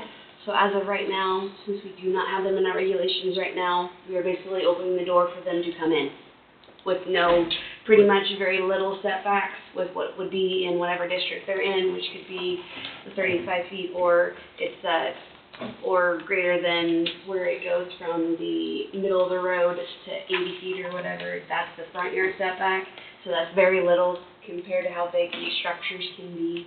So, and then also other issues that could come up that we do not have in the regulations now could be noise regulations. We don't have any of those set up. We don't have, like I said, the setbacks, water stuff, pilot agreements, stuff like that. So I'm asking your guys' opinion if you'd like to just put a 1-year prohibition or moratorium on these 2 topics so I can get them back working on them, plus get it finished with the comp plan, because they will be referenced in the comp plan as well, little guidance on what they are, kind of from the perspective of our consultants. So a year moratorium would give you the time to be able a chance to yes. to review and establish. Because we've already looked at the best, if I can abbreviate, sorry, I don't have to say that all the way. We've looked at a potential regulations for Best already. Russ has already given us a memo on what to look at, what he would propose us to look at for Best. The data one would take probably a little bit more time to do, but I would just say a year because that goes in line with your moratorium for the solar. I know that expires next September, so this would expire before then, but like I said before, we don't have rules right now, so if they just want to come on in, they can do whatever. They can come and build just to whatever we have right now, which would be minimal setbacks. We don't have, like I said, the pilot agreement or a road use agreement, you know, if they were to tear up our roads, I mean, kind of thing. Most projects that come, whatever they are, if they damage the road, we kind of collect on that anyhow, don't we? Depends on the project. On these types of ones, I mean, usually you have that in the regulations somewhere, like, for example, your wind farms, right? You have one of those. That's in the regulations saying they have to enter into an agreement with the commissioners, and then you guys come to the table and decide how much they're gonna pay and all that good fine details. We're just wanting to put the framework in place that that's a requirement of that company to do that. So then if they do tear up our roads really bad, then you have a way to get that money back. So we're not just putting that back on the taxpayers to pay for that road improvement. But Road and Bridge would be involved Yes. on that part? Yes. But that would be in the regulations, is that We correct? so what the plan would be to say that we'd like them to enter into a road agreement with Right, county right, commissioners. okay. And then you Follow guys, the conditions with of the Wade, permit. of course, Right. would come to the table and decide how much that's gonna be and do all that between you and Wade and the company. We wouldn't be part of that. We just wanted to make sure it would be stated that they would do an agreement with you guys. Because right now in our regs, there's nothing to make them do an agreement of that. We'll pay with finishing up the comprehensive plan, we've got to get back on top of solar regulations. I suggest you look at 2 years for BEST and for the data centers, so it doesn't back you into a corner. That's a long time. Well, I mean, they got a lot of work to do if you'd sit through one of those meetings, what they're going through, and there's a lot of things that are going on that is consuming a lot of time by volunteers. But the thing is, though, I mean, if, let's say you decide to 2-year today, right? If we were to get them done before that 2-year marker, that could go away. I see. So, I mean, my plan would be to work on them both simultaneously, like maybe talk a couple chapters of comp plan, maybe talk a little bit about data or a little bit about BEST, one meeting kind of thing, just to kind of keep them going, so we're not just sitting idle. Right, kind of right. thing. Well, your other, when we went over your other zoning changes, you touched on noise and it, That noise, I think, was specific to one of the projects, though, in it, like the wind farm, I think. I don't remember it having a noise regulation in there specifically. You touched on, I can't remember the So- wording, but, acceptable or something. Yeah, I can't remember which section that was right now. I thought it was embedded in one of the project sections. I don't recall putting a noise regulation in the regs, like for everybody, if that makes sense. I think that was geared to one of those. I'd have to look at it again, I thought Yeah, there was, but maybe not. I don't recall that. I recall it was like Irrelevant, I just, either you know, towards you the just rock mentioned quarries that. or towards the, wind farm is what I recall it being in, but I can take a look and double check that. That's fine, it As well. doesn't matter anyhow. I think statewide, how many other counties or venues are you aware of that have regulations in place for either data centers or BESS? 2 or 3. And there's one that's actually working with projects that are coming in now in our western area of the Kansas for a data center and for BESS right now. So they're coming this way. I mean, like I said, there's only 2 or 3, and the rest are trying to figure out what they want to do. So. And if nothing is done and somebody does come in and then later regulations are put in place, how does that impact somebody who's already started? So if they've already started and they're already here, they're grandfathered in for what they were at the time. So if they were to do something, an expansion on that, that's the only time it would go into the regulations you had in place. If they were already here and they already built, then they're already grandfathered in for that development on the old regulations. So if you don't have anything in, then you're going based off the setbacks you have now, the height limits you have now, kind of thing. I see. So you don't necessarily have those safeguards built into the regulations already, because I don't think we want to do that to all the citizens. Like, we don't want to do that to a farmer, right? If he's farming equipment and it's going to be a little louder than maybe 50 decibels or whatever, on his property line, he's Right, farming. and that was one of my So- concerns when we were talking about that stuff the other day, is what could it lead to? Yeah. Yeah. An additional question would be, since Jenny's here, I know the economic development standpoint, if she had any input or thoughts one way or another, not to put you on the spot. Oh, no, that's okay. Heidi and I have kind of been chatting about this a little bit, and I think having a proactive approach where we could work together to make sure that if we do have, a project coming to Coffee County, that we're respecting zoning regulations and we're protecting our citizens. We don't want something big coming into somebody's backyard and being disruptive or anything like that. But I think it's also balancing that with, I know we've talked about, we want to see economic growth in our community, we want to see jobs. Right.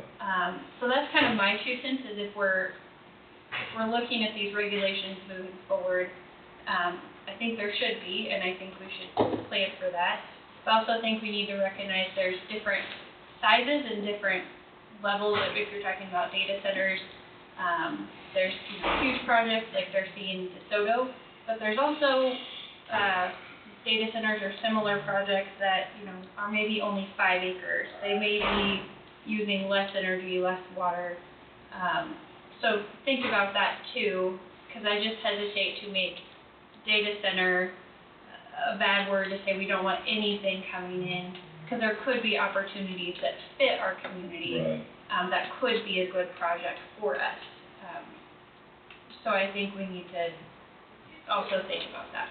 Well, that's my concern of putting the 2-year deal on, it's just, that's a long time. But I also think the wants and needs of the county needs to be extremely looked at, so we don't miss something where a data center or a BESS system comes in and we are hair-lit because we don't have all our Ts crossed and our Is dotted. Right. And I agree with that. Like I said, we do need to be careful, and I think there are frameworks out there, and they're, like Heidi said, it's new here, but it's not new across the country. So we, can have a good idea of what different size data centers might be bringing, what kind of utilities and different things like that would bring with them. But it's already been done elsewhere. Honestly, Kansas is kind of one of the last states that are starting to see this and see companies interested in our community. Right. Sorry, I didn't mean to. I feel like that's where Russ would come in as well. I mean, he does work with other communities that. How does this differ from the chips and how we handle the chips with all the buildings that we designed for there?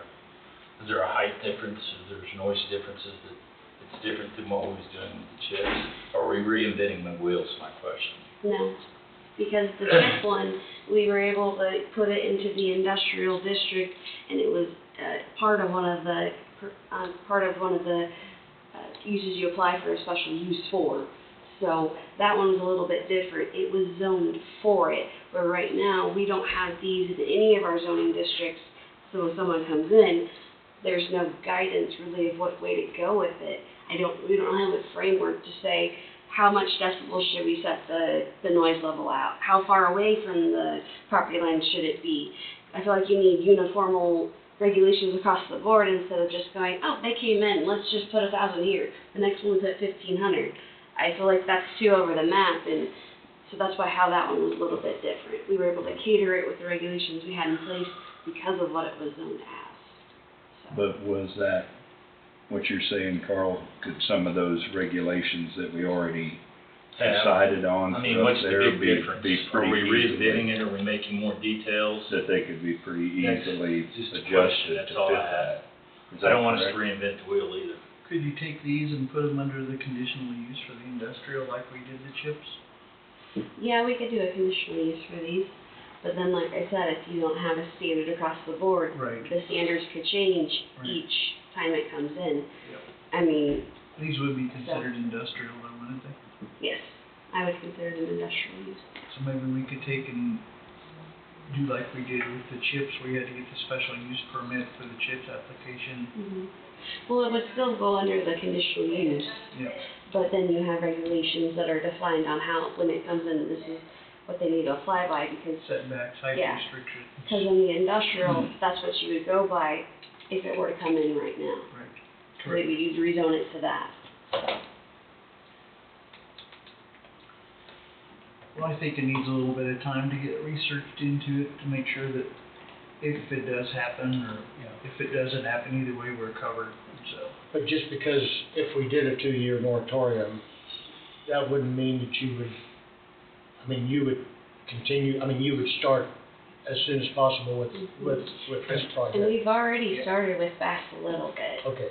Because we already had a memo from Russ, him explaining like tier 1 and tier 2 options, and it would deviate between how much energy it was producing. Because if you finished within a year, then the moratorium would go away, they'd be in our regulations, and then someone comes in, they'd be able to apply for a conditional use permit for BAS or if she comes back in a year, she can extend it even. If things aren't working out, we get bogged down somehow. That's what I was gonna ask, if we did a 1-year moratorium, we could extend it? Yes. So. And I guess I didn't ask you earlier when we talked, if there was say there's a moratorium, could there still be special use cases, like you said, Carl, where there's like a special, if there was an industrial district or something, Or would it be, they'd have to wait until we put regulations in place? That's again just my hesitation to Do what, Jim? completely say. Do what? I said that's just my hesitation again, if you completely say we're gonna say no, nothing for any certain amount of time. But that's also what you did with solar too, if I can interject. You did put a moratorium to research that.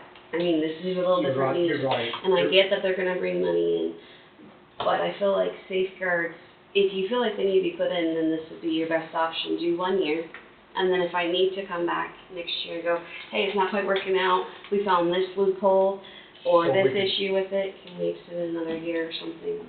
But like I said, if we get it in place, then it goes away, and then we're opening the door for business.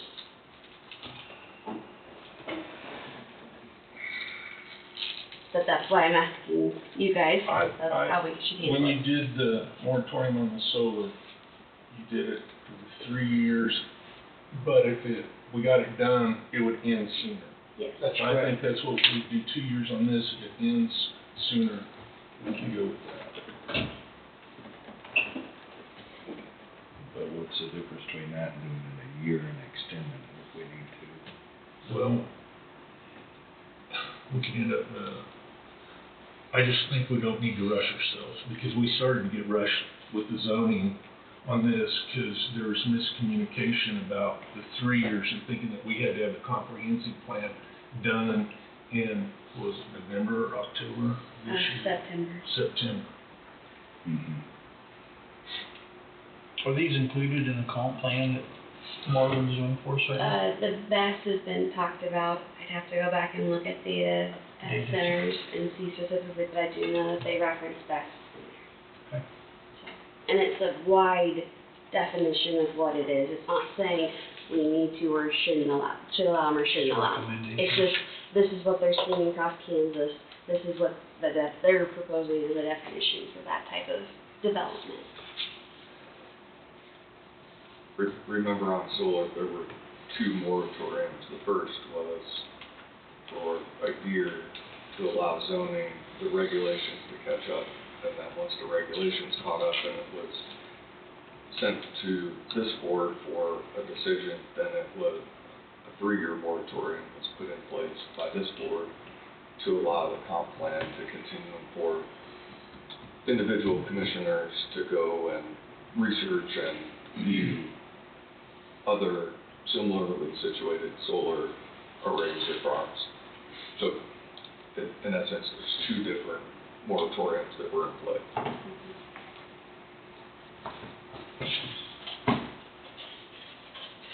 Well, I think you need to have some guidelines definitively established for these specific ones. Because like I said, right now it's a free-for-all. I mean, they still have to comply with whatever district if you rezoned that, if you rezoned it, so, Definitely buy some time to figure it all out, see what direction we like want to I go. said, I'd like to put it back in front of them again.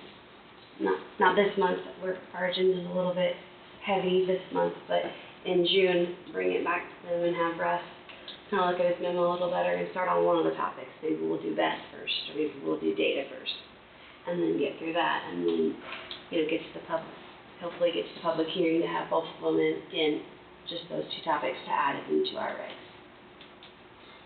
Well, I would think it wouldn't be as hard as the solar deal is. It would be it's more of an area than.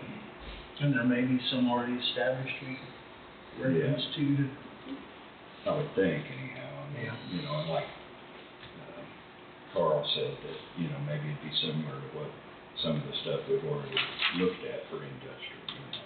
I don't know. I don't know what the big differences is between the 2, because I just look at them, they're both industrial. Right. Both meet the definition of industrial.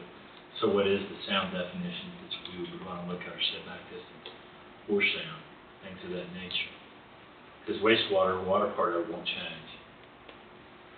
The energy part, we've got Burns and McDonald, who has all the information we need on how to bring energy to that site.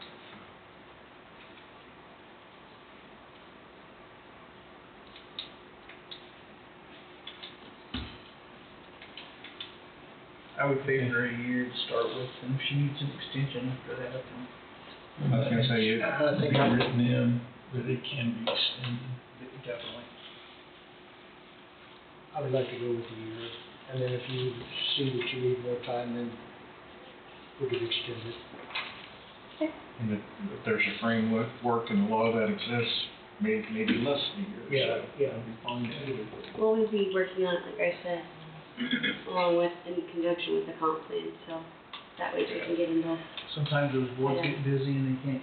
Oh, I know. Yeah, Different things. never know what's gonna come I know. up. I mean, She almost had a revolt 2 meetings ago. oh, really? Yeah, Oh, yeah. yeah. And these people aren't paid to do all this and sitting there for 2 and 3 hours. Right. So we have a resolution. You guys haven't seen the resolution, though, have you? Yeah, you might make some copies. Did you give me 2 copies? Of the same one? Mhm.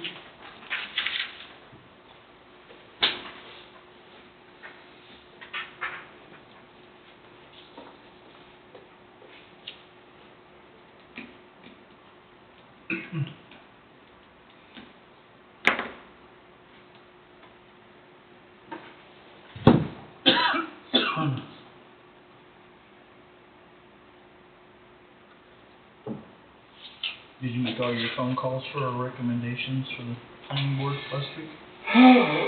Yes. You remember? Yes.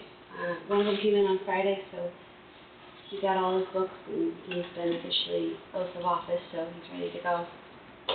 And then updated him on what they're working on. Good deal. He's got all of what they're working on, plus the edits that they asked for as well on, it would have been chapters 1 through 5 and appendix A as well. Do we have any prospects for the vacant position? I haven't had anybody come in and specifically ask me for it, no.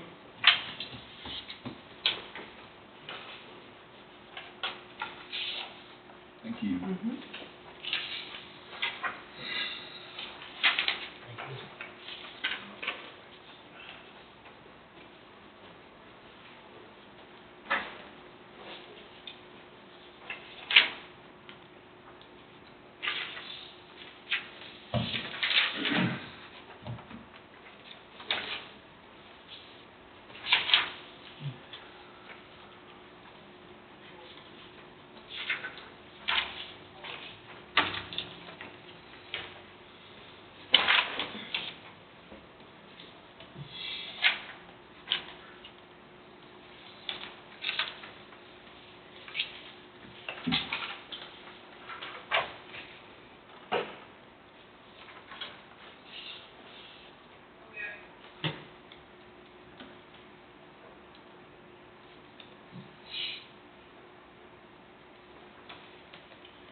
Everyone good with the resolution? I would entertain a motion to approve resolution number 2026-977, a resolution providing for a 1-year prohibition of data centers and battery energy storage systems, also known as BESS, in Coffee County, Kansas. You want to put an effective date on it?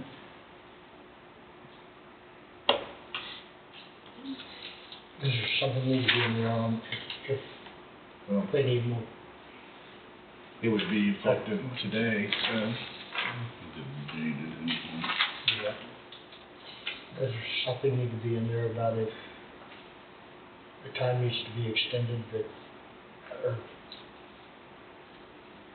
Or is that just, Option to extend another year if needed? or is that just an automatic? Or is that just an automatic? I mean, I think you just revisit it this time next year, and if you need to, that's sort of what happened with the previous one, and the way that's worded is similar to solar, that if the regulations get done early, then The moratorium goes away. the moratorium goes away, that you can then, and it's gonna come back to you no matter what. Okay. Yeah. Whether the regulations are completed or not.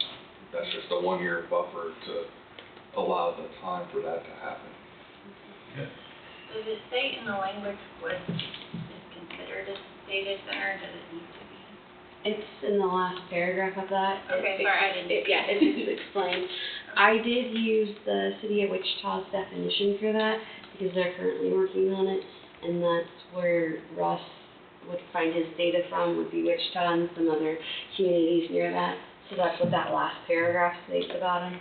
It does have the verbiage that you had about the hypertension and, For the hyperscale? yes, and Okay. the other one, because there was 2 different ones on that one. I know we talked about Yes, tiers. that was in there, and then the tier 1 and tier 2 for BESS is in there explaining it from, I got that from the proposed memo that Russ had for planning board. So yeah, I did put those in there to explain and specify what the difference was. So, yes. Yeah, no, there's no motion that's been made yet, but I did read the motion. I'll make that motion. To approve resolution number 2026-977. I'll second it. Curry moved, Avondale seconded. Any further discussion on this motion? All in favor, say aye. Aye. Anybody opposed? I'm opposed. I think it should be the same terminology as with the solar. That's 3 years, we can shorten it. I know I'm cutting hairs on this, but I think there's gonna be misconception in the public that, oh my God, in a year, we're gonna have this here, and they haven't got through everything. That's just, Okay, that passes 4-1, Parker opposed due to what he stated. So, any other discussion on this? Second, we sign both of these? Yes, please. One for your records and one for mine. Just to keep it on my to-do list. Thank you, guys. Thank you, Heidi. Thanks, Heidi.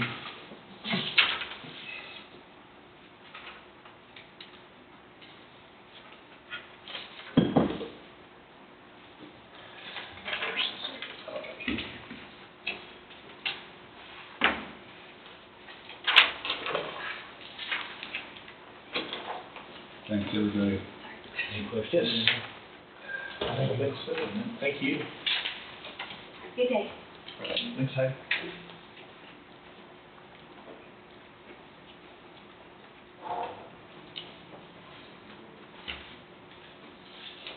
We have, on your screen there, in 3-point. What? Is something too small? Either that or my glasses. No, this is- diminished. No, this is that's what it looks like. Oh my, we can't enlarge it? You know, I have the hard copy here, but. Well, let me go make copies. Okay. Sorry. Yeah, you might do that so Let me everybody go. can. Go make a quick copy. I'm sorry about that. Oh, yeah, while she's making that copy, Send it around. I'm gonna take a really brief break. Okay. That sounds good. You want to just go ahead and take a break? Yeah, take 2. Or 3, however long it takes. Yeah. Yeah, we'll resume at 12:30. How's that?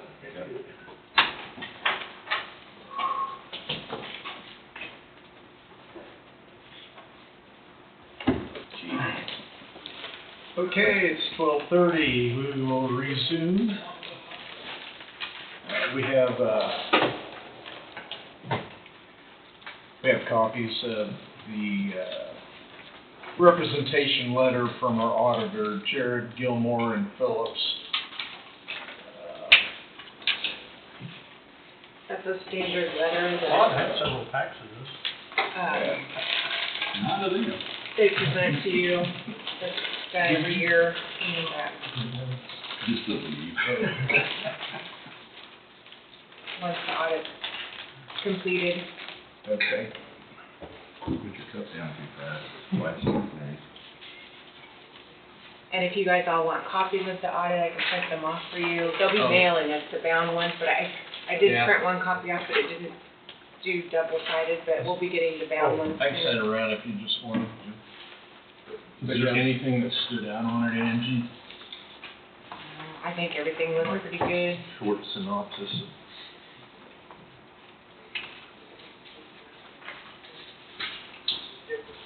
Yeah, everything was, there wasn't anything that was, I don't think there's anything major. major at all, just standard. We've got a few journal entries that we need to import, but that's typical. Okay. It's just cleanup, when you do Very the massive amount of transactions we do in a year, you're gonna have Oh, a few yeah. cleanup items, so. Very typical. I believe Emily or somebody's planning to present this at the same time they come for budget, the first meeting we have for them on the budget. We'll go over the audit and answer any questions that we might have. And by then we will have bound copies. Yeah, you'll have the bound copies. So- And they might mail them beforehand too, I don't know, but, the management letter's just basically them telling you they've performed the audit, everything's, within the law, and, in journal entries, I think it says adjustments have been made for all events. They're in agreement with the adjusting journal entries, and then that they are following their duty of providing you with all the information in the audit. We've followed all governmental rules with regulatory agencies, and then they provided the financial statement properly classifying all funds and activities, and that's basically what the whole gist of it is, so. And then Richard and I have already signed, so then the chairman just has to sign also. I entertain a motion to authorize and direct the chairman to sign the representation letter with Jared Gilmore and Phillips, PA, in connection with the audit of the funds of Coffee County, Kansas as of December 31st, 2025. So moved. I'll second. Okay, Parker moved, McCurry second. Any discussion on that? All in favor, say aye. Aye. Anybody opposed? Passes 5-0. Here, see this one, this is the original. That's the original. Yeah. Oh, yeah, this one. Sorry. Sorry, that's in black. All right. I had this at one time. You did, that's good.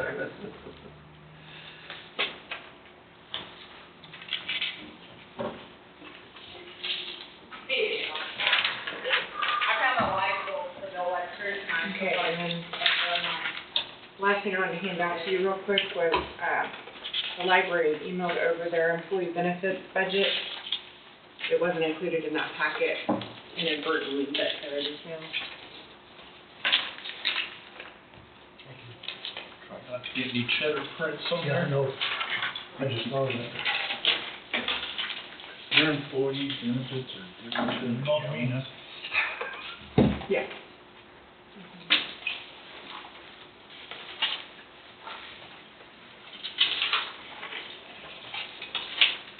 Yeah, there was a time, Todd,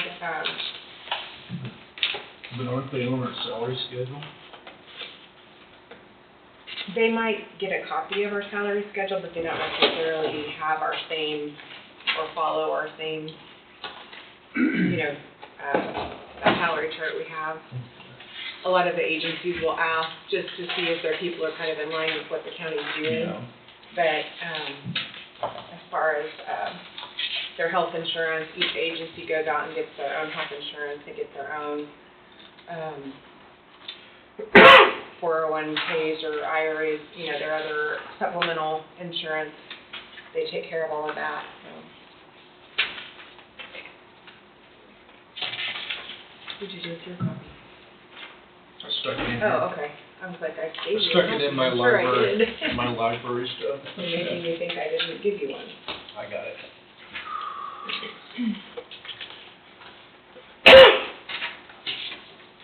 Okay, we do have something, well, let's do roundtable, I guess we're ready for roundtable already.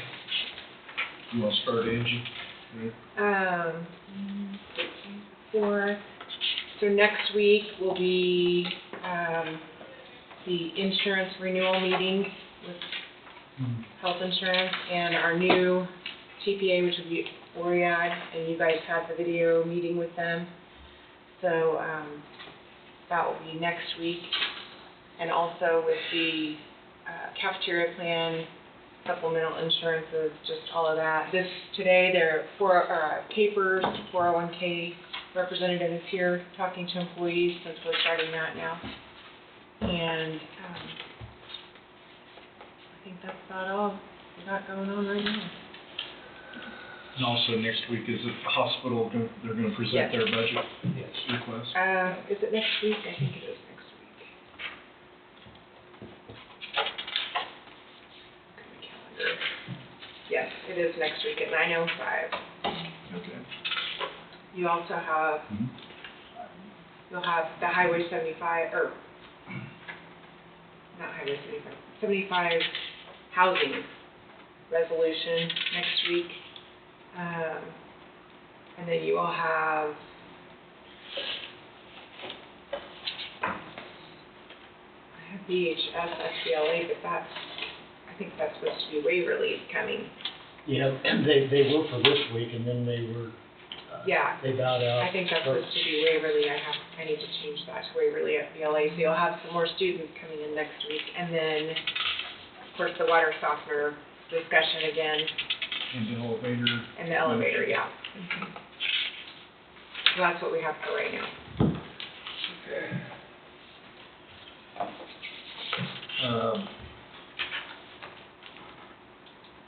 Tornado shelter next week too. Just trying to think I don't think I have anything other than attended the hospital board meeting last week. Do you have anything, Steve? No, I don't. I also attended the hospital board meeting the other night, so I don't have anything. Yeah. We were in separate parts of the We were in room. separate parts of the room. We stayed separated. Didn't talk to each other. I don't have anything, and I did not attend the hospital board meeting last week. Wade. I don't think I have anything, and I did attend the hospital board meeting. Todd. I did not attend the hospital. Maybe you can go next month.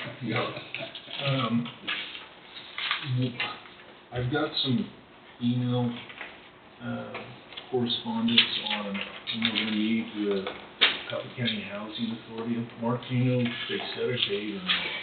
Yeah, I think we were agreeing to meet on next Friday. I don't recall the time, but it's next Friday. The 15th or? Third. No, wait. 15th. The 8th. I got a calendar underneath here somewhere. 8th is this Friday. No, this Friday, Yeah. Yeah, the 15th. That's correct. And when and where? Do you remember the time, Wade? I got it here somewhere.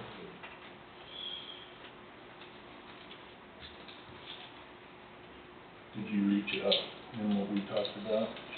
Not yet, I was gonna do that. 15th of May, yeah.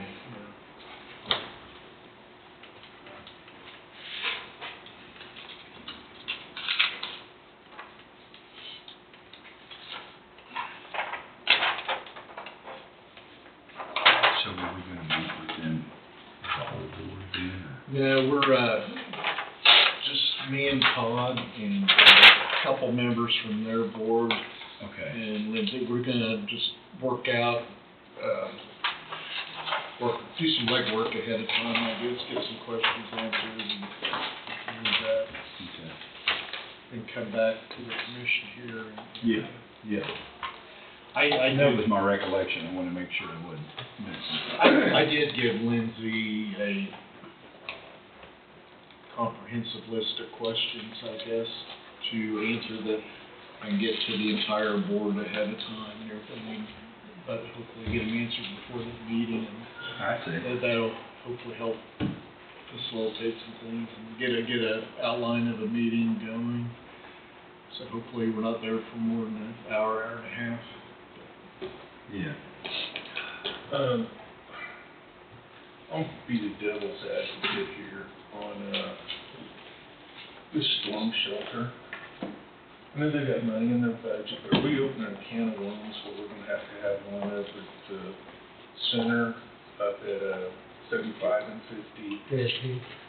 And then maybe at the, where Wolf Creek does their, when we have our trainings there, we're gonna have to have one at the, Road and Bridge.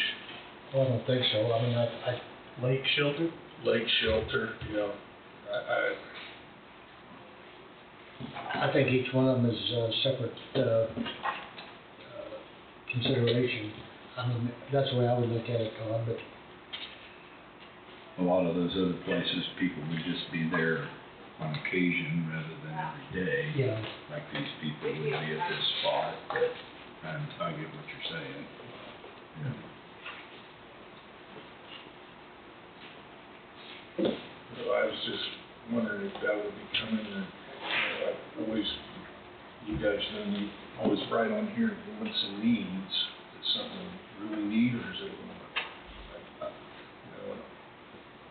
what's gone on tax-wise the last 2 years and how we're getting hit with property taxes, I just think that we really need to trim some things back. I just wanted you guys' opinion on that. And I want, safety's a priority too. That's what I was getting ready to say. I mean, we have the early warning here, storms happen later, there are freak things that happen. And of course, we got the storm shelter here at the We have a courthouse. sitting shelter here, and I by no means want anybody to work during a major storm, get the hell out of there. Yeah. Like Ryan said, there's one up, right up the road at the landfill too, right there. You know, so, I didn't know. That's my take on things. Right.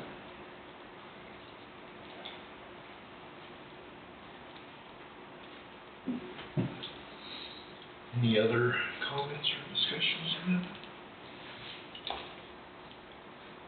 Let's see what they got coming up with. Anything else, Todd? Wade?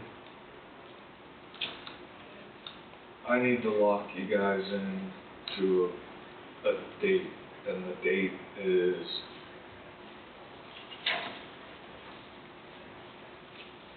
to go do a road viewing, which will mean you'll need to leave here, go to that site, and for me to send out notice and do what I need to do, I need to know when you'd be available. So there are 3 disinterested road viewers who've been selected and have been contacted, so they'll be a part of it, but you're a part of it too. So it'd be the board, the road viewers, disinterested road viewers, and then the surveyor. You go out to that site location, you take your time to evaluate and look at what you need to look at, then you come back, you make, there'd be some discussion, you make some decisions regarding if you determine that the road should be closed, what your criteria is for doing so, or if you're not gonna close it, what the criteria is, if there's damages, that type of thing. It's not a short exercise, so I'd say half a day. If some of that, do I recall right, some of that wording states specifically that it, if it's having an effect on other people, it's not just about that landowner, that even though they own that land down there, it does affect, that's part of the wording, isn't it, if I recall right? I believe that's right, I don't have it in front of me, but Yeah. I think you're right. Yeah, and I think that's what we're gonna find in Fred. What dates are you looking at? Well, so I wanted to try to have it, I don't know if doing it in the afternoon of a Monday would work, but I don't know what everybody's schedule, or if you need to do it on a different day. So ideally, if you're already here on a Monday, you just schedule it, because you're gonna have to go to that part of the county, and what, that's 15, 20 minutes from? 20 minutes to get around there. How far down the road are we looking at? Are you looking at a couple of weeks, or are you looking at? I think it needs to be at least 30 days out to get everything. So I'm thinking. So going into June? Or early June, maybe, June 8th in the afternoon. I don't wanna invade on schedules, but I also know just have to lock in a date and time and get it done. Yeah. I've got a doctor's appointment on the 8th, and I've got a procedure on the 9th. What about on the 1st? Since we're already on the 4th, I prefer to bump it up to the 15th. 15th? Okay.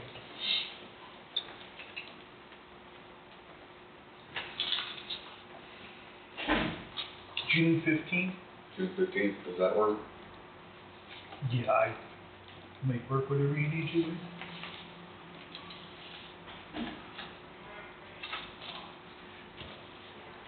Believe So we'll decide on that time then, or? Well, I'd ask to block it off on the agenda for the afternoon of the 1st, from 1 to 3, just to. The 1st or the 15th? Or the 15th, I'm sorry. From 1 to 3, that'll give time to get everybody here.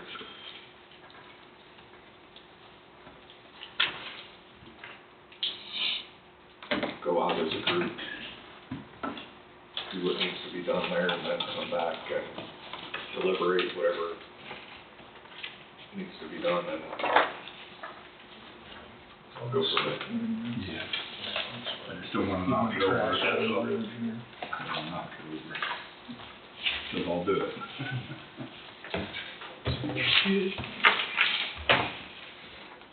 Second thing I had, I'd reached out to Bart Massey regarding the north property, and inadvertently 2 buildings, the house and the shop, were on 2 different utility meters. There was an initial deposit that had been paid as a part of that lease agreement when Bart SFM had been in that house. Bart has agreed to only have the portion of that deposit, subtracted from what the county had paid on the separate utility meter, and that will, with your permission, will be processed through a voucher. So I have that information here if you want it. It'll end up being a net refund of the deposit of $281.05.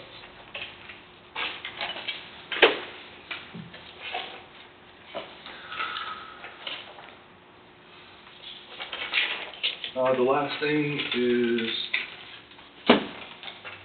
been in communication with Jeff Clark. He is taking the lead on the appraisal of the north property. He is going to work with 2 other appraisers, and they're going to come up with a unified approach. If you remember from his discussion, he explained that a whole lot better than I ever could. And then the official completed signed survey of that property if I recall correctly, is gonna be filed tomorrow with the register of deeds, so.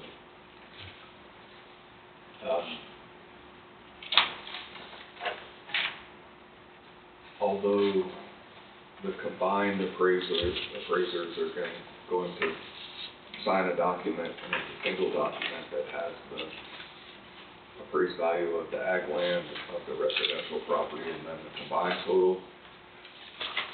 I've asked for Jeff to do a more comprehensive report for both the resident and the ag side, which may mean his fee would be a little more. And I felt that was necessary and appropriate, so you have one that at least is, you have something in hand that you can look at that shows how those figures where they came up with those figures, or where he came up with those figures.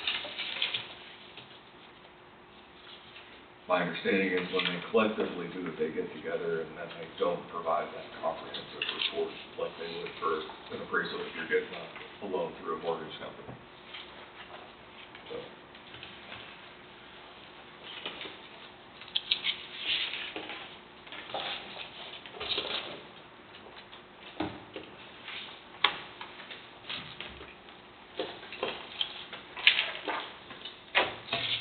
And that's it for today. You were thinking. Well, I got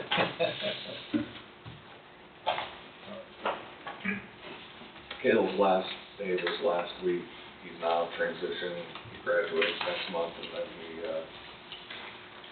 takes the bar in late July. So his full-time job between now and then is to study for his final exams, because he also had a caseload, or a class load while he's been working in the county attorney's office, and then the transition to full-time preparing for the bar exam.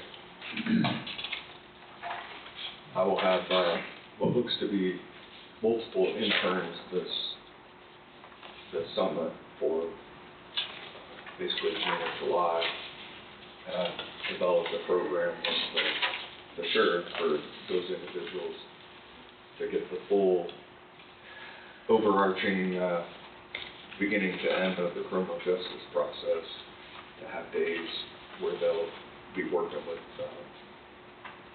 the sheriff's department. So there'll be I call them modules or phases with dispatch, with patrol, and with the jail, which I think will be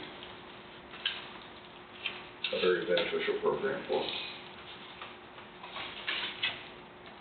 So I'll introduce them as they come in. Is there any particular schools that you work with on the interns, or? Right now, it's kind of word of mouth, and one of the young ladies is actually, I don't know what year she is in school. She's getting a paralegal degree at Fort Hays State, so she's one part of the state. I have someone who's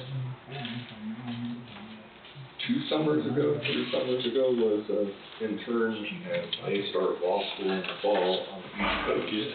They're from the area, the Lebo area. They're coming back for the summer.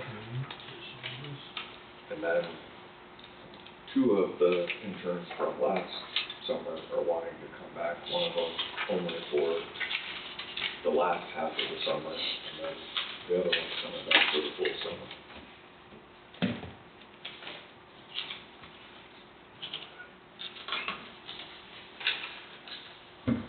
Any questions for Wade? Okay. It's all good. We'll just finish signing and we'll be done, right? This is, all this stuff goes into this one. Okay.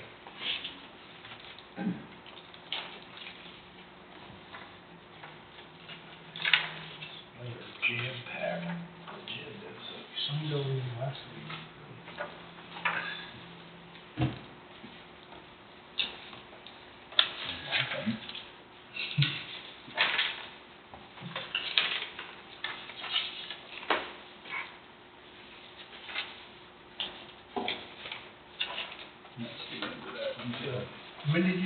which one starts June, July? One starts,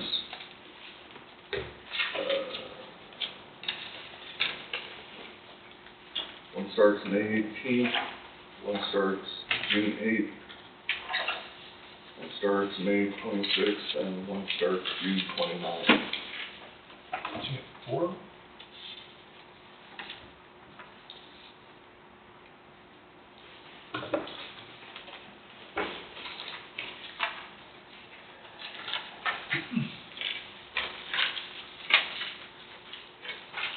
And then this week and next week, I have some high school students who just want to come in and job shadow, which is different. So that's like 3 hours.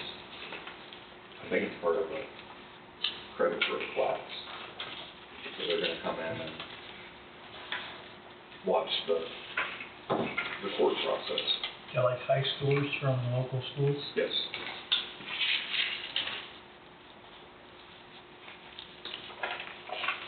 I have talked to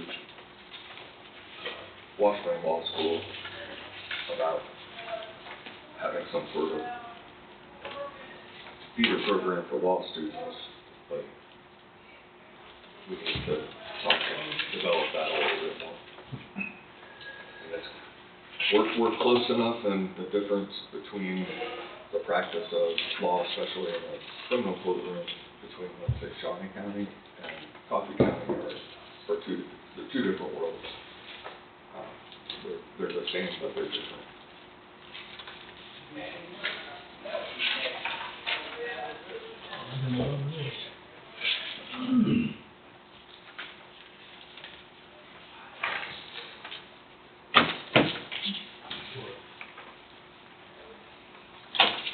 I don't know all through this.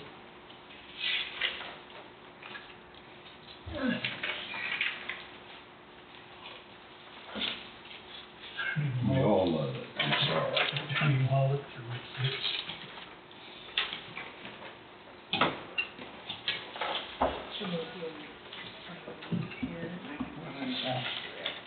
Okay, just sign. Okay. That's, I was gonna give a question on how to fill. They just didn't have enough room to recommend Okay, anything that's more. one, so it's all. If you adjourn, I think we're a few minutes away. Chicken sandwich, right? Maybe you need to go get this one.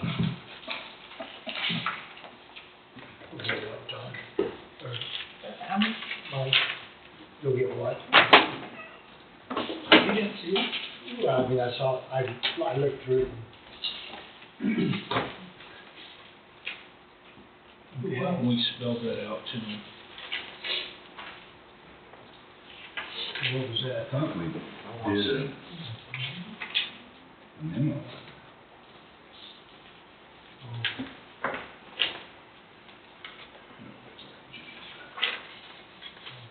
Didn't see that. You told us in Fulham it wasn't going to be tips over and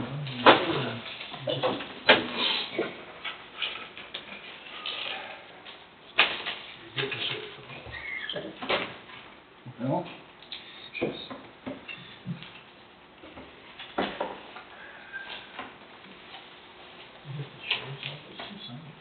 think so, I mean, that was. Yeah. Just got probably-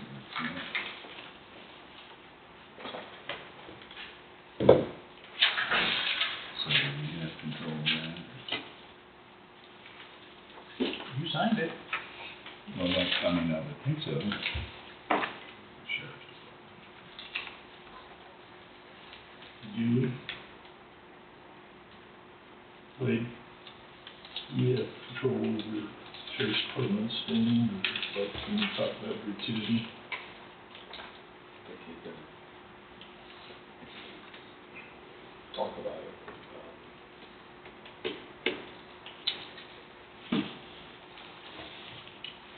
He probably doesn't have money.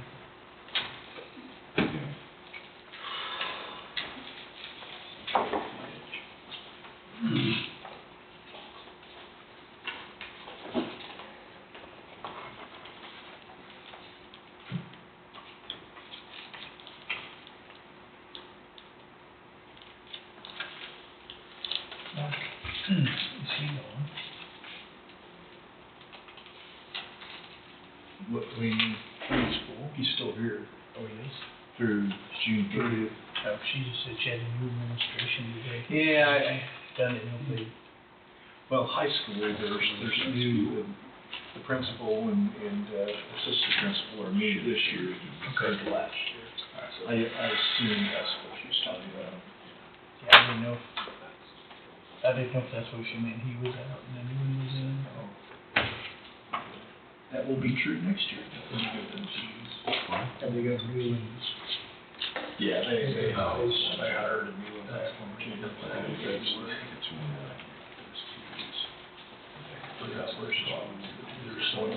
Oh, yeah, I think that's right,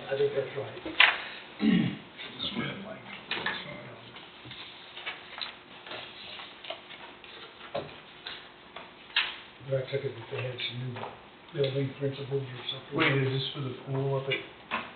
This Yeah. Summer maintenance or opening it up or whatever it is. That, and then there was a, Pentair Superflow 1.1 horsepower pump. yep, the pump that had to be replaced.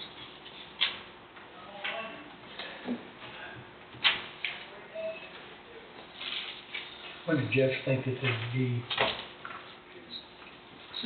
Soon? Oh, I'm just curious. Yeah. I think he wants to get on it, then they'll go up and. You don't buy it? If I had your money, I would. He's party shack. Yeah. I just looked how much the pump was for the pool. Yeah. I ain't got a chance.